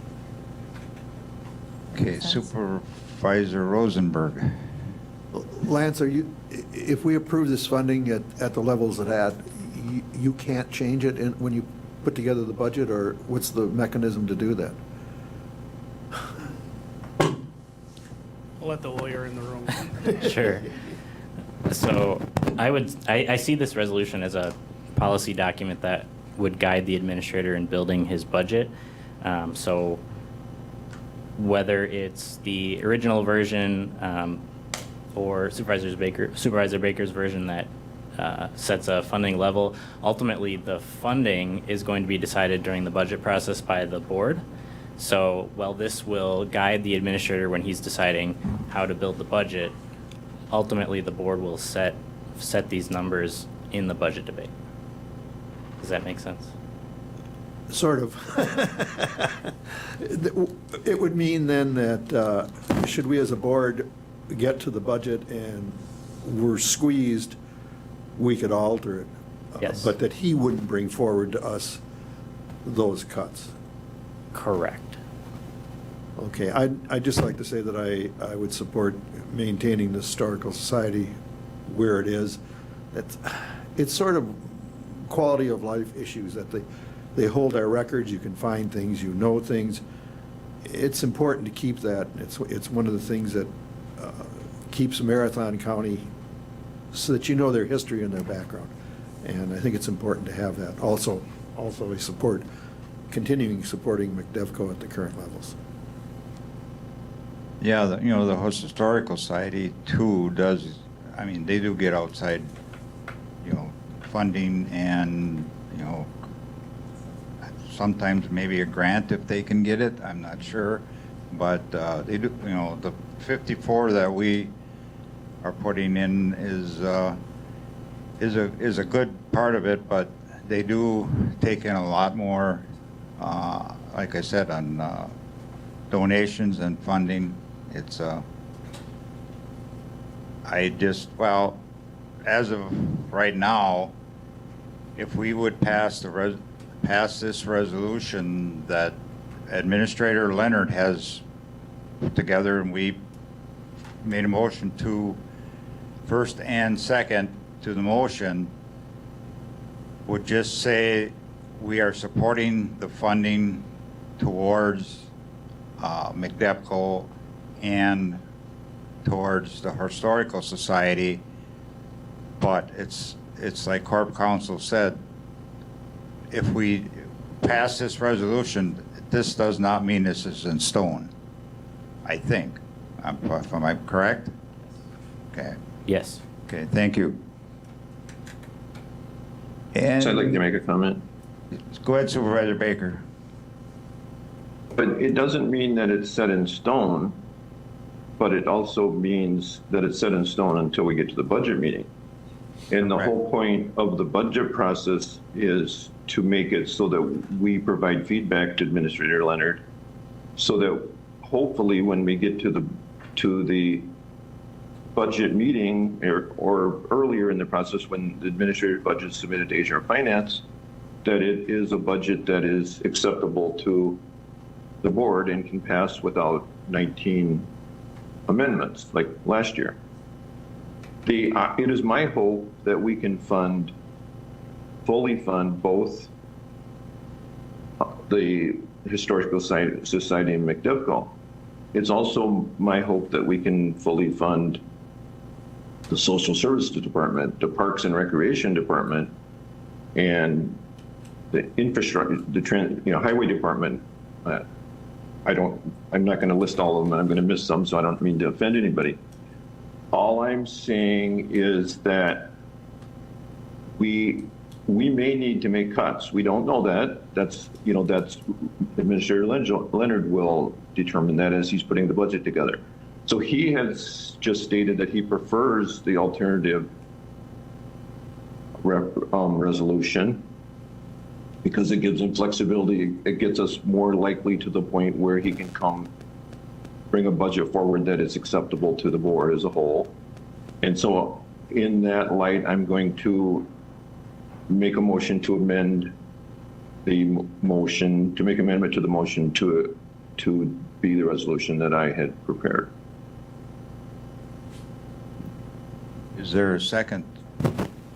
Second by Supervisor Unger. All those in favor of the motion? Mr. Chair. Excuse me, discussion. Yep. Forgot. Is there any discussion to this?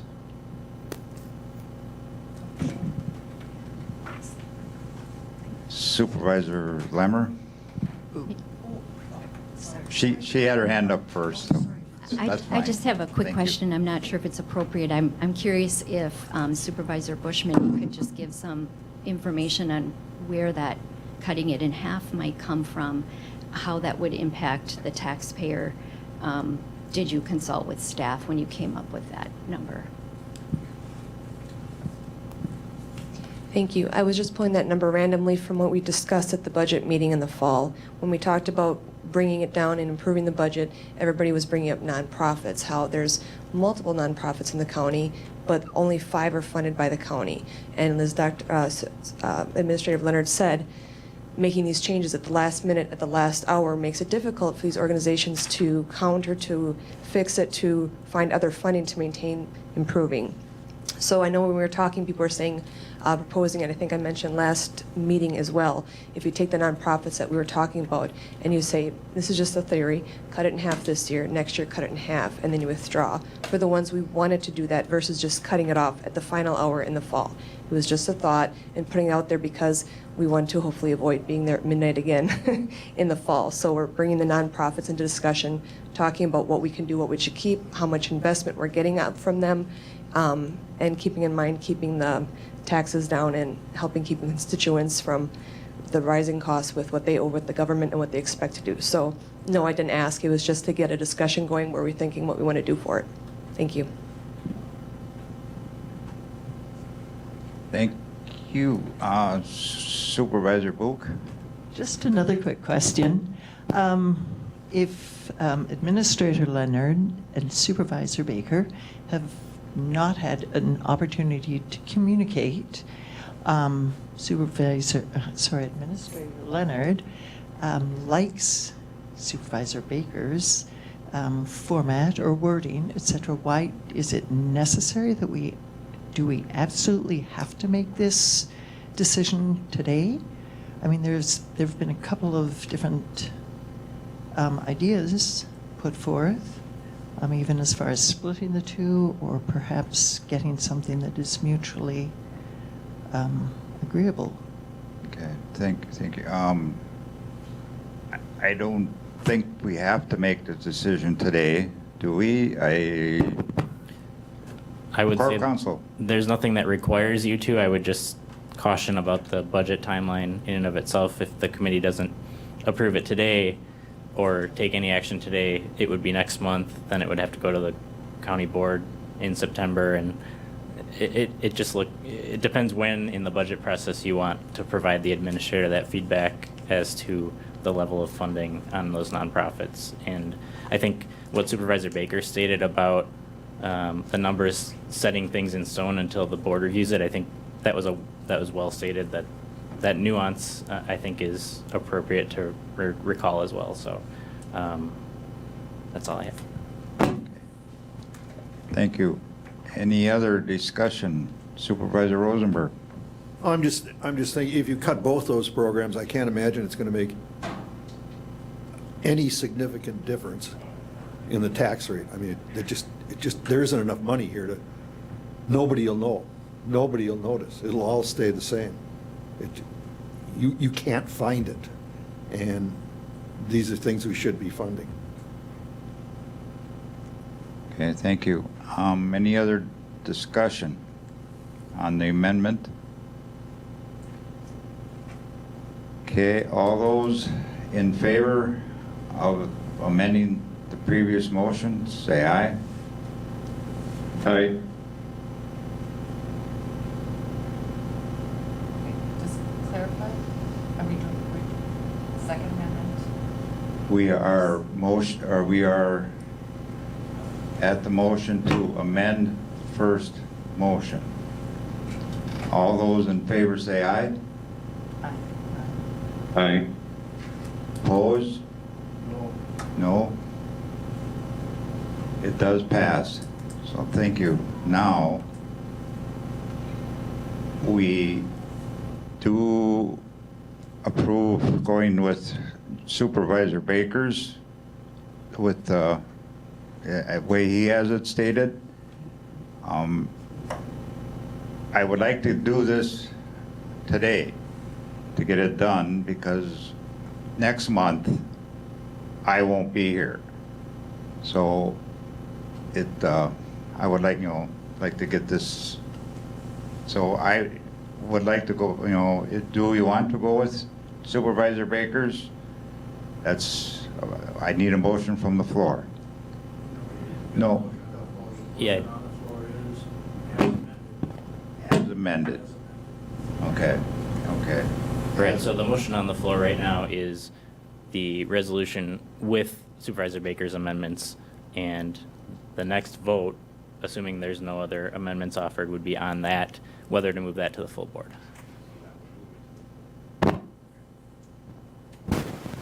Okay, any other discussion yet?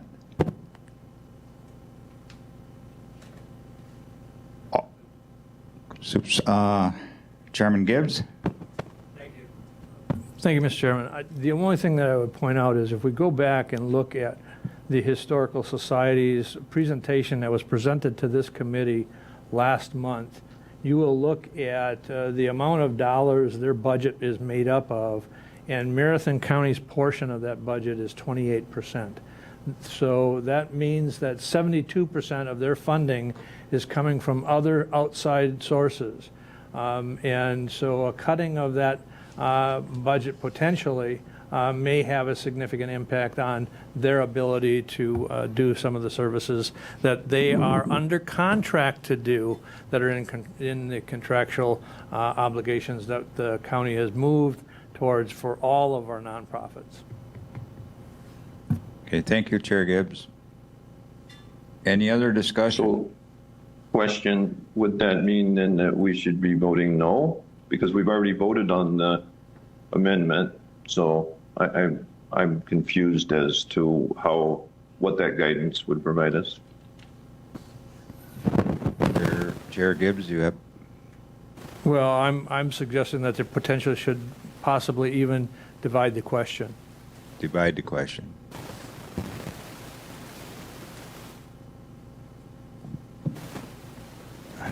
I call the question. Go ahead. Call the question. Oh, okay. My mind's not totally here right now. Sorry. So the question's called, is there any objections? Okay, now we vote on the motion, correct? Okay. Okay, all those in favor of the motion, say aye. Aye. All the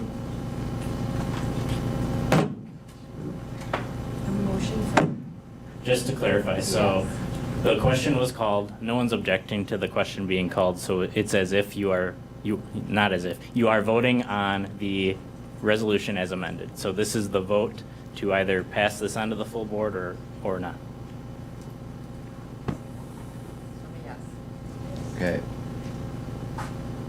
We have all those I'll call it again. All those in favor, say aye. Aye. All those in favor, say no. All right, yeah, all right. I'm a no. I'm sorry. All those not in favor, say aye, please.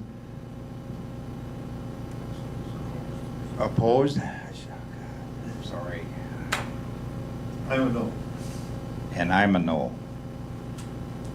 So we have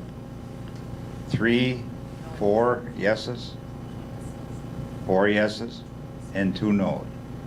It does pass. So thank you, everyone. Now, this goes as amended. So we are through with this. So this will go to the full board next month, or this month's board. Okay. Thank you. Thank you.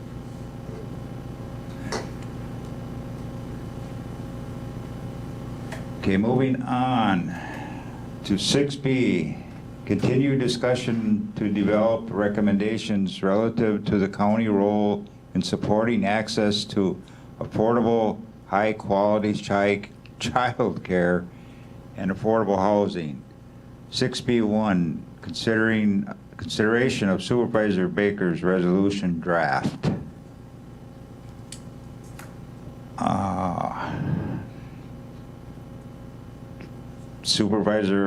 Administrator Leonard, do you have any input on this? No, I will pull up Supervisor Baker's resolution. It is on page, I apologize.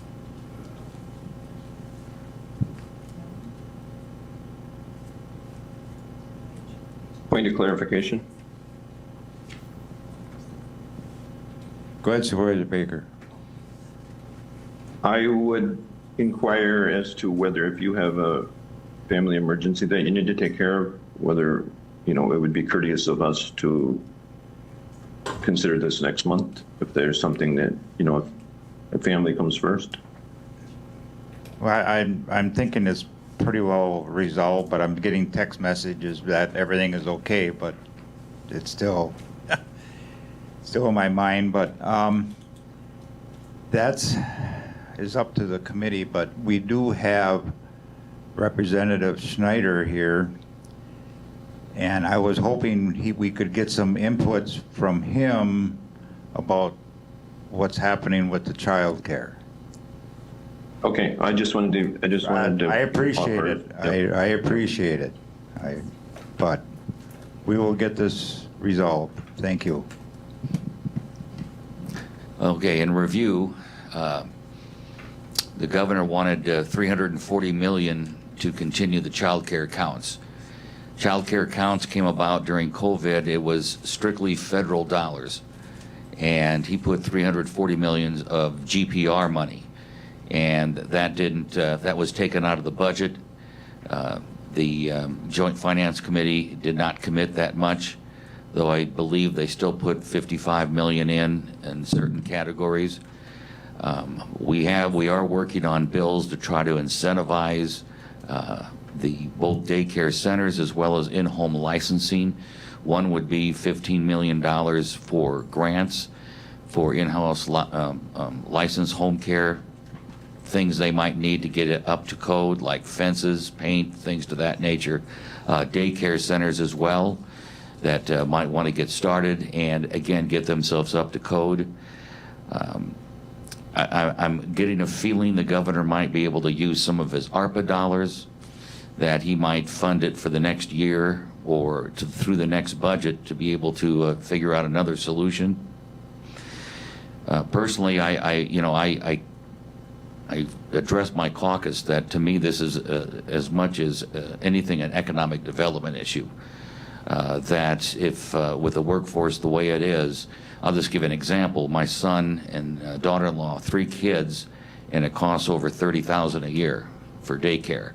So you think of that, they'll actually put their kids through college twice because it takes about $10,000 a year for a tuition. And I know the other side, it shouldn't be using taxpayer money to fund child care. I don't want to go into everything that what I feel about birth to 6 years old and how important lifetime that is for kids as far as learning and things to that nature. But I am working on trying to get some kind of a 3-legged stool where it's the parents, the employer, and somehow the state. Georgia's doing that, matching employers' investment into their employees. And I just, again, I draw it more to economic development to be able to keep people in the workforce. But at this time, I would say that, the governor was up yesterday, and I'm hearing hints that he might be using some of the money to kind of fund the child care counts. So I know Colby and Colby now has bought in slots at a daycare center in town for their employees. I know Mosinee Daycare that I visited, they also have slots purchased by an area manufacturer. So we're starting to see the employers starting to realize how important this is. And there's also some other folks working on some other ideas that could be very fruitful in the future. So this is something that's going on nationwide. We're not exclusive here in Wisconsin, but I think it's an area, back when our kids were in there, for me it was the early mid-90s, is a lot different than it is today. And and I would like to investigate it a little bit more because my daughter just got into a daycare center and paying for 2 kids. One's going to be in first grade this fall, so she'll be gone, but they're paying $100 less a week than another one down in Madison, and they're going on field trips to House on the Rock and things like that. I'm thinking wow, how can they do something like that and charge less? But they are a Christian-based one, so I don't know if that has to do with something private. They got some backing financially from their churches. But there's a lot of things we need to really look at to be able to try to help these folks out. But in the same sense, I can see the caution of not making this some type of subsidy that uses extreme amounts of taxpayer money to do it. Thank you, Representative Schneider. Do we have any questions for Representative Schneider?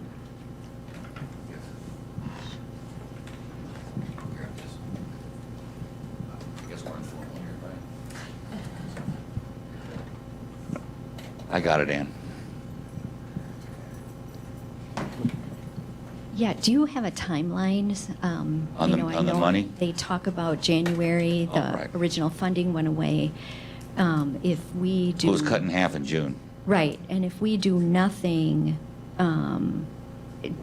what are the ramifications for that? We had heard that there'd be up to 35% of the daycares would close in the state. But how quickly would Governor Evers be able to get, the little hints that you're hearing and some of the ideas that you've talked about? Is that going to be up and running in January, so we're avoiding the cliff, or we don't know that yet? I don't know that yet, but he has to use the ARPA money before the end of '24. So I would imagine he would apply it quickly, yeah. Okay. Supervisor Robinson, do you have a question? No, I have a comment later on the resolution if you're not to Representative Schneider. Okay, thank you. Supervisor Bushman. Thank you. Supervisor Baker, could you just summarize your resolution, please? I can't find it, and I just wanted to hear your take. Thank you. Sure. Thank you for asking. So, and perhaps Administrator Leonard could put it up as well. So, I am not, claiming to be an expert in child care. I have participated in raising 3 children. My wife did most of the work, and takes credit for how well they turned out. I mean, or deserves the credit for how well they turned out, I should say. So, I'm not claiming that I have, an expertise in this, but I did spend some time doing research, and I have footnoted the resolution. I found that we lost 90%. We're talking about losing 35% but we've lost 90% of certified family care providers statewide from over a much longer time period, 2001 to 2018. We also lost 50% of the licensed family care providers in that same time period. So from what it appears from my research and reading, it looks like there's 3 broad classes plus a daycare camp, but there's 3 broad classes of child care providers, are 4 not unregulated, regulated certified family care. So those are ones that are cared for in a home, up to 3, I believe. And then licensed family care also in a home. And then group child care. I may not have the terms quite right, and someone can correct me if I don't. So the certified child care dropped by 90%. The licensed family care dropped by 50%. And the group child care, interestingly enough, if I read the statistics right, stayed the same to the exact count over that time period. That doesn't mean that the slots stayed the same, but the number of providers, if I read the statistics right. So we have heard that there is, we should be looking at every possible way to increase childcare, which I don't disagree with. So it seems to me that if we've lost 90% of certified family care providers, we should be looking at why did we lose that 90%? That's there's not as many per provider, so it doesn't impact it as much as if we had lost 90% of group childcare, but it still has to be a significant number. And so I looked around to see if I could find any studies, and I found one which I included or asked to be included, and it was included in the packet. And in that study, it has statistics and evidence that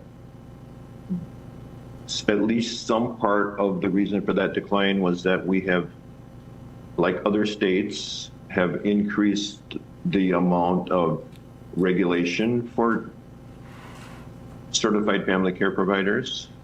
And it goes on to point out that this is a very significant segment of the market, because if Wisconsin Shares, which the state provides funding to lower income families, up $300 million over the last 12 months. So, I mean, that's, a significant amount of money even compared to the other funding that has been provided. and I don't believe, maybe I'm wrong, but I don't believe that money is going away. I don't believe that is the money that came from the federal stimulus. I think that's just long-term help for those who have low income. So in order to use that money, you have to be able to accept that money, you have to be certified or licensed. So by losing all of those certified family care providers, that takes away a choice for those who are eligible for Wisconsin Shares. And it also, according to this report, which I found very interesting and easy to read, it also increases the cost because it states that family child care is generally lower cost than group child care, which a person's doing in their home. They probably are caring for some of their children in addition, and they would have a different economic structure where they own their own home already, or they're paying for their own home already. So basically, a significant part of the resolution is that we would ask our social services department, who is the local agency that certifies family child care providers, to look at that, give us a report. Do they believe that there is regulations that have driven people out of that business? Should we be making recommendations to the state to change that program? Are there things that we can do within the county? Do we have our own regulations that could be affecting that? Again, we would want them to, and I'm completely confident that they would. We would want them to keep the health and safety of the children, at first importance. And like I say, I'm sure that our county employees would do that, and I have no doubt that would be done. So I was just looking for a way that the county is already involved with childcare, and something that we can do to help. It's not necessarily meant to be exclusive. Other certainly open for suggestions for other approaches that could be added to the resolution. I do have a clause in there where we're not going to use taxpayer money to subsidize childcare. That's not the main portion of the resolution, but that is in there as well. So that can be discussed as well. So I think that covers most of the resolution, but I'd be happy to, if you have specific questions, to try to answer those. Any questions from the committee? Supervisor Rosenberg? For Pat, I look at all this and I see us funding by one way or another K-12 education, about $12,000 a student. The impact on birth to 5 is so much greater, and we don't do anything like that. Now that's a big cost, but the payback should be huge if the studies are correct. I'm sure you're not going to introduce something as, but is that a direction we should go? Wouldn't that be a positive thing for the children, the parents, everybody involved, society in general? You're talking to me personally, in my personal opinion, yeah, that is the most important time of a child's life, birth to 6. It's amazing. That's why I fight to try to get kids out of an abusive home at a young age, so they don't have the trauma to build up on them in years to come. The most expensive time for a daycare center, and folks probably answer this, is the infants. Because right now the regulation is 4 infants per 1 worker, and that won't probably change. There are some other regulations that we have brought up. There's some in-home daycares that they'll have a child and actually siblings, and one's in school. So from 8 in the morning until 3 or 3:30, that older sibling is gone. But then that sibling comes back, and it all goes to the number of kids that are in the house. And you're sometimes forcing parents to have to actually get 2 daycares. So I will say this, I have gone to Secretary Amundsen, both sessions I've been in when she's been in as secretary, and tried to get her to maybe budge in some of the regulations that are going on, and she has no interest in it, at least at this time. So either groups appeal to her a little bit more, or things to that nature, or else we'll see if a change in administration in 26 makes something different. I don't know. The institutions granting, doing grants and that kind of thing, doesn't this Young Star program assure them that their money is being thrown away? I mean, what about the federal dollars? Aren't they, and they're not just going to throw, I run a daycare, send me Right. money. No, right. I mean, you need some sort of standard there. The Young Star is there, and it's good, and we've actually put more money into the resource centers, child resource centers. We have one out in Mosinee near the airport that actually try to help daycare centers and in-home get licensed and get prepared, and also help families locate daycares as well. So we put a little bit more money into that, and those agencies, they haven't had it. But yeah, Young Star is there. It's now changed from an in-state provider that runs Young Star to now it's a group out of New York. So some of the daycares I've talked with, and even the resource centers, are the transition coming up here they're a little worried about. But yeah, the Young Stars there. We also increased the eligibility poverty level from 175 to 200%. So we're making little gains there, but The Wisconsin Shares that pays that, does that pay to anybody that's not certified or licensed? no, it's for certified. Yeah, if you're not certified, in-home license, then yeah, you can't collect that. Well, I'm thinking that we've lost a lot of daycares, but they may be people that aren't very committed to daycare, or don't want to do provide the growth opportunities for kids and the safety, and it's too much of a hassle for them. But you need it for the kids anyway. I mean, people need to be assured that their kids are safe, in a good environment, growing, that the people watching them have some sort of depth in brain development, that sort of things, that know how to deal with children that have issues or problems or just a bad day. Right. I think you're seeing, a lot more public schools are offering 4K into their public school systems. And they're even inching in, wanting to get into the 3K, which, if that would happen, that's where daycare centers make their money, because as I said, the most costly is 1 to 2 year old.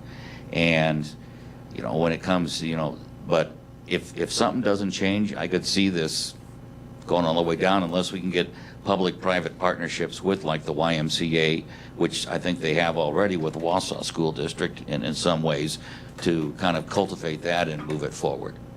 But like the 4K isn't new. I went to four-year kindergarten. I grew up in Milwaukee in a not affluent neighborhood, but I went to a half-day 4K in Milwaukee, and that would have been 55, 56.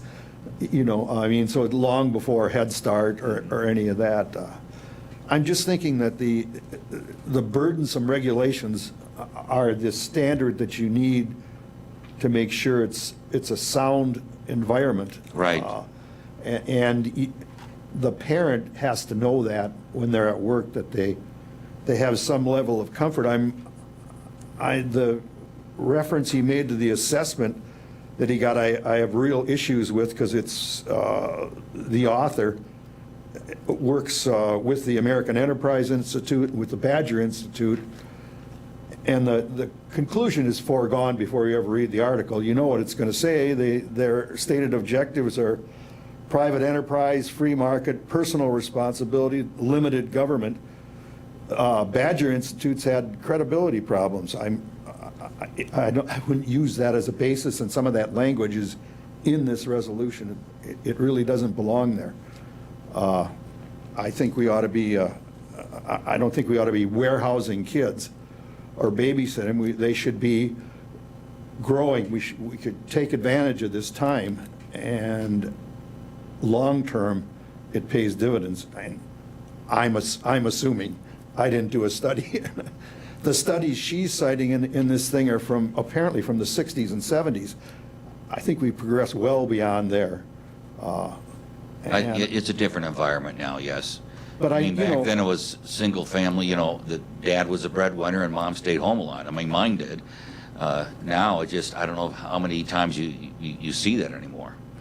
Well, you can cut back on your expectations for material goods. And right. I mean, that's all possible, but I don't think it does the county any good, or the economic development here. And parents, we can, when we were going, I was in the radio and I worked mornings till about noon or 1. My wife took second shift in nursing, so we were able to, pretty much take care of that and work it, but not everyone has that opportunity. Well, what this resolution is saying is we're going to work on regulations without ever identifying what they are. I mean, if there's bad things in there, let's get them out. But I'm assuming that the people at Youngstar, the people in the state, all are looking at that as a starting point, recognizing this crisis, that there aren't a lot of extraneous regulations left there, and that you need to beat the standards. I'm sorry, you can't just hang out a shingle and say, I'm a child care center, and then 3 weeks later decide, well, I'm not. Right, and I agree, Supervisor, but as years go by, regulations do need to be reformed or changed a little bit, and that's where I think if we get daycare centers with the Department of Children and Family just to get together and start reviewing them and maybe modernize them or things of that nature, that's all. Not to hamper the quality, but just to make it more friendly for especially in-home license, because that's where I got a lot of my calls from in-home licensed people that are upset with some of the different regulations and things of that nature. So if they're not useful, then they should be gone. But if they are, they should be there. And the other piece of it is training and education for the people doing it. You have to know things. It isn't. We all think we know what goes on in K through 12 because we all went through. Virtually all of us went through kindergarten through high school. But having been on the school board for 9 years, I can understand that. No, you don't. You don't really know what goes on. Yeah, I understand. I would like to comment.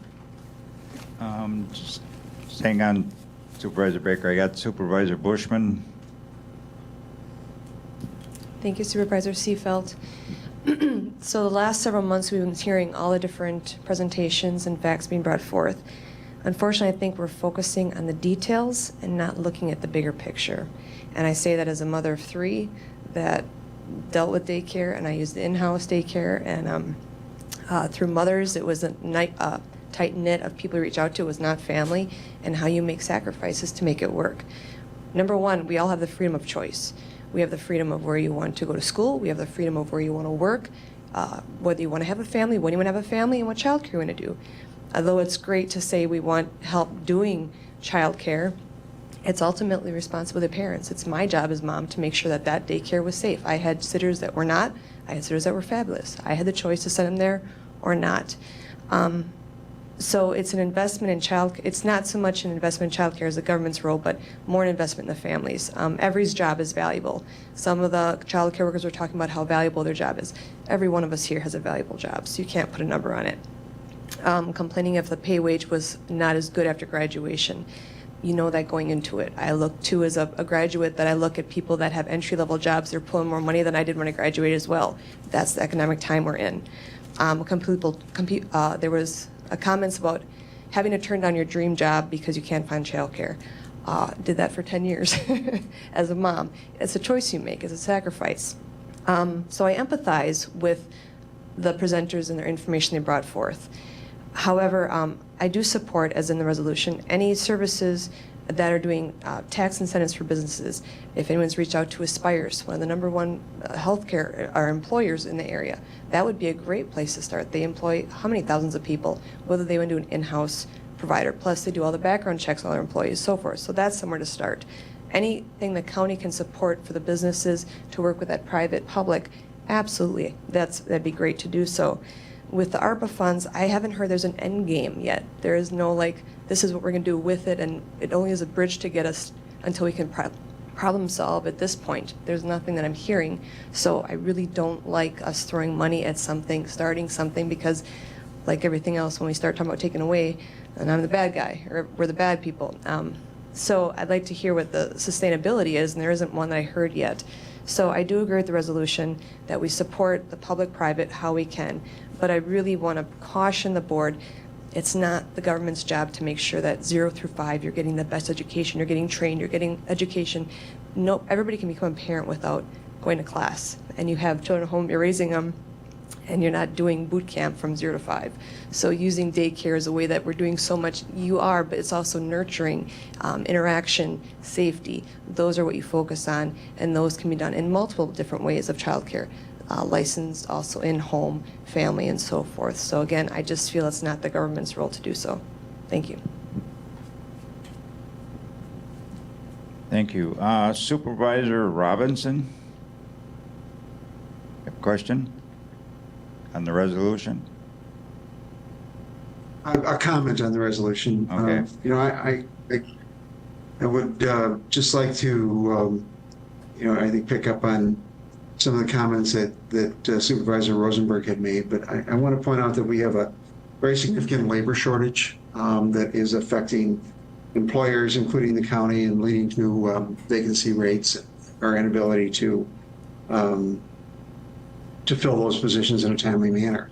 There was a study that said that 35% of the women that left the workforce during the pandemic have not returned, and one of the reasons is childcare. Either it was too expensive or it was not available. The New York Times ran an article where there was a loss of 100,000 daycare providers or childcare workers in the country. And one of the primary reason for the reduction was salaries. So we're talking about a regulation where we're not competitive with salaries, and the solution being advocated for the county is to have the county, without defining who the county is, identify state and county regulations and try to change those at a level that we don't have a lot of county regulations. We're really relying on the state for those regulations, but I don't know how this helps us solve the problem. I don't know how limiting and restricting the use of ARPA funds for childcare. There may be ideas that we can advance, provide that seed money, provide incentive monies, other things. We are looking at how we can do that as an employer at the Human Resource Finance and Property Committee. And there are significant challenges, but we need to do that to be able to attract and retain our own workers. And we have a role to play in the community as a large employer in this community, to be part of a community-wide effort.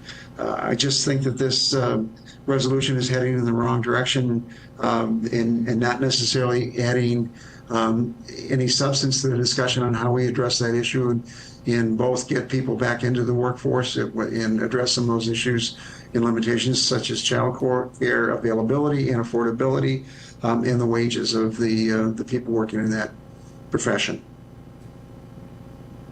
Thank you, Supervisor Robinson. Supervisor Baker, got a comment? Yes, thank you. So I want to draw attention back to what the resolution does. I know that it is perhaps a politically contentious issue.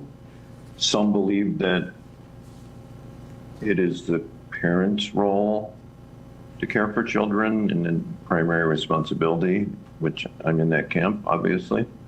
And some believe that it is the state's role to provide for the safety and care for the parents' children. I echo much of what Supervisor Bushman said and totally agree with her comments. However, the focus of the resolution is we lost 90% of our certified family care providers. I didn't hear in the presentations made to the committee, they showed large loss of childcare providers. I didn't go back and look at the presentation, so maybe I'm remembering them correctly, but I don't believe that they pointed out that 90% loss in certified family care providers, 50% loss in licensed family care providers, and no loss in group child care providers. So, I mean, we have to look at where the loss was and what caused that loss. And this study, which, some claim is flawed, maybe it is, but it looked at the reasons and found that the Young Star program, which didn't exist in the 50s and 60s, so that wasn't the study that, that wasn't, as far as I understood from reading it, that it had no evidence-based proof that a Young Star 2, a Young Star 3, or Young Star 4 was correlated with being readiness for kindergarten or first grade. There was no evidence-based statistics that showed that the Young Star grades and regulations either provided a safer environment, a more healthy environment, or a better educational environment. The author was very much in favor of providing payments to lower income families for childcare, something I personally am less in favor of than the author was. So I don't think that you could state that the author was, necessarily, yes, they want to put families first, but they were in favor of, government help for low-income families, pointing out how financial help to low-income families in the first few years of child is one thing that makes a huge impact in children's lives. So it wasn't that that this article was trying to eliminate government involvement in childcare. They were trying to make it work better. And I think that we should all be trying to make it work better. And I think that we all are trying to make it work better. We have differences of opinion of how that is, based on whether we think it's family primary responsibility or the state's primary responsibility. But our social services department is the local certification agency, so it is clearly identified who would be doing this. The social services department would be tasked with providing us, I don't know what the regulations are. Maybe there are none that are really onerous. I doubt that, but we would be asking our social services department to do analysis of the regulations and to give us reports quarterly, what those are, what steps we should be taking. If we find that there are none, then we could drop it. But it's something that the county can do. It's something that we're already doing, something we're involved with, and there is definitely a problem if we've lost 90% of our certified family child care providers. So I don't know. It was an option. I haven't heard a lot of all of the presentations that were made to our committee, other than we need more money. We should be funding the state, the county, the federal government should be funding childcare. I haven't heard a lot of concrete, solid suggestions as how the county should be involved, and I believe I found one and made it. So I'm not saying it's the only one. I'd be happy to hear others, but I think it's a valid discussion, valid for consideration. Thank you. Thank you. Go ahead. Hi, this is Elsa Duranzo. So to touch base on what happened with the 90% of the certified providers and the decrease. So I don't know what year it was, but I believe it was after the 2008 crash when the Young Star program was implemented by the new DCF department that was created. Right now, your certified providers can only, it's voluntary. They can only watch up to 3 children that are not their own. So most of those certified people became licensed.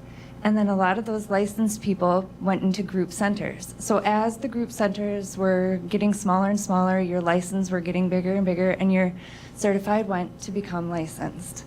Another huge reason for the decline is that your Native American populations did not want any sort of state agency coming into their homes and implementing any more regulations. So they just went, done.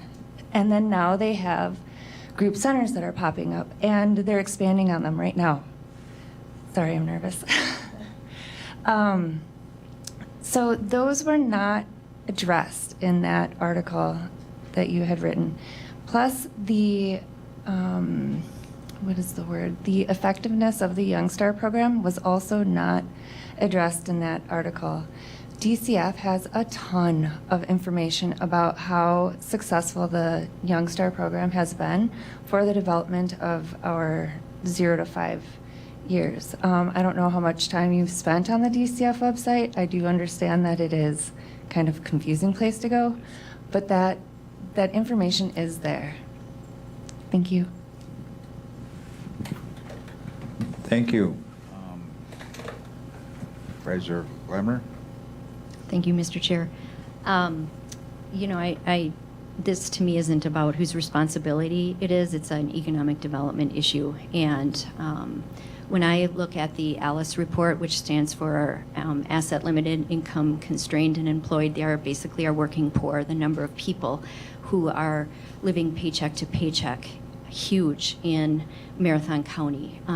If you look at Wausau, we are at 42%.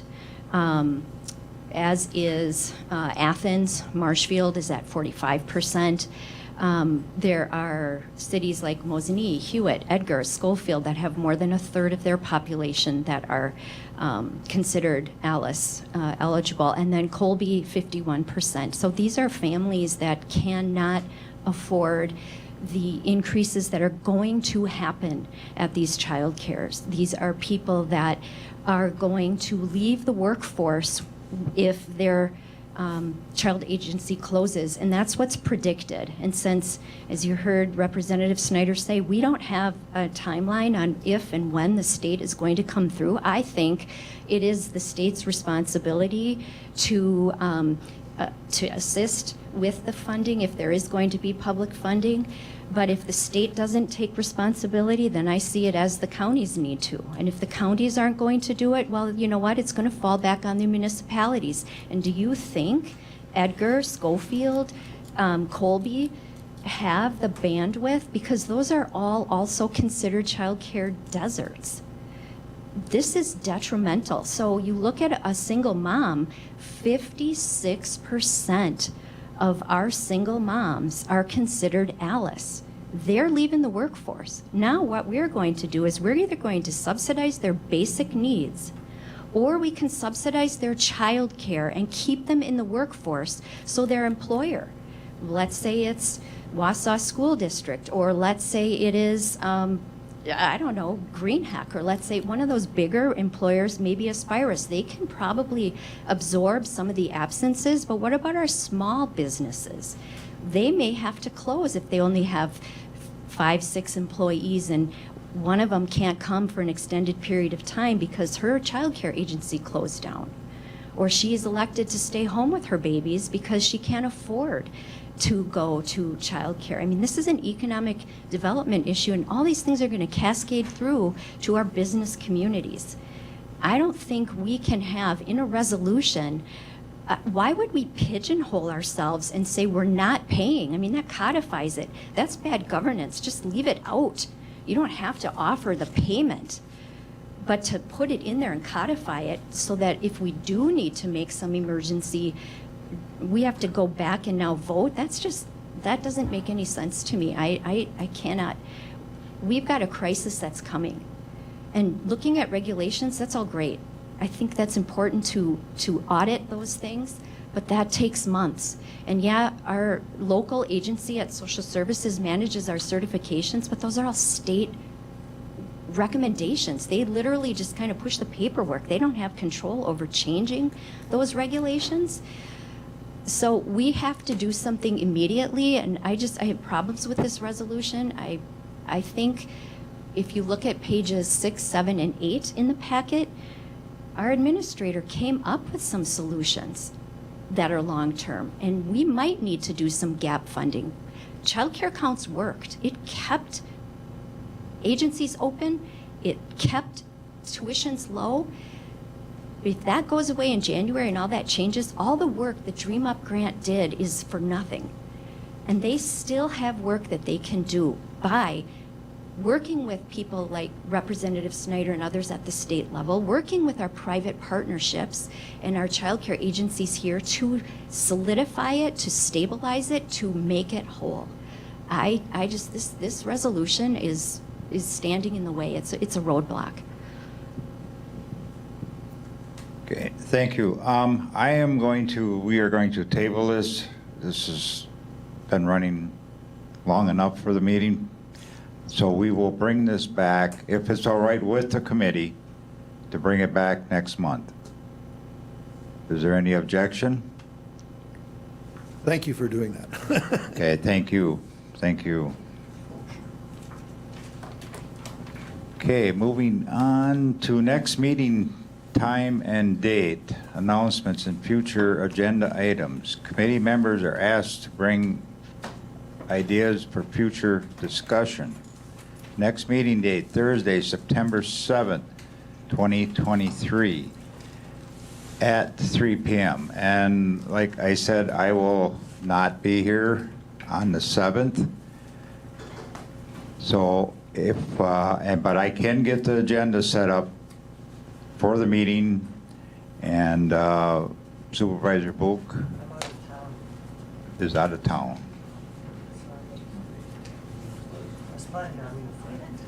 Okay. Well, we'll see what happens, I guess. We'll go from there. So it's been a long time already now. I'll take a motion to adjourn. Motion by Supervisor Bushman, second by Supervisor Rosenberg. All those in favor say aye. Aye. Opposed? We are adjourned. Thank you, everyone.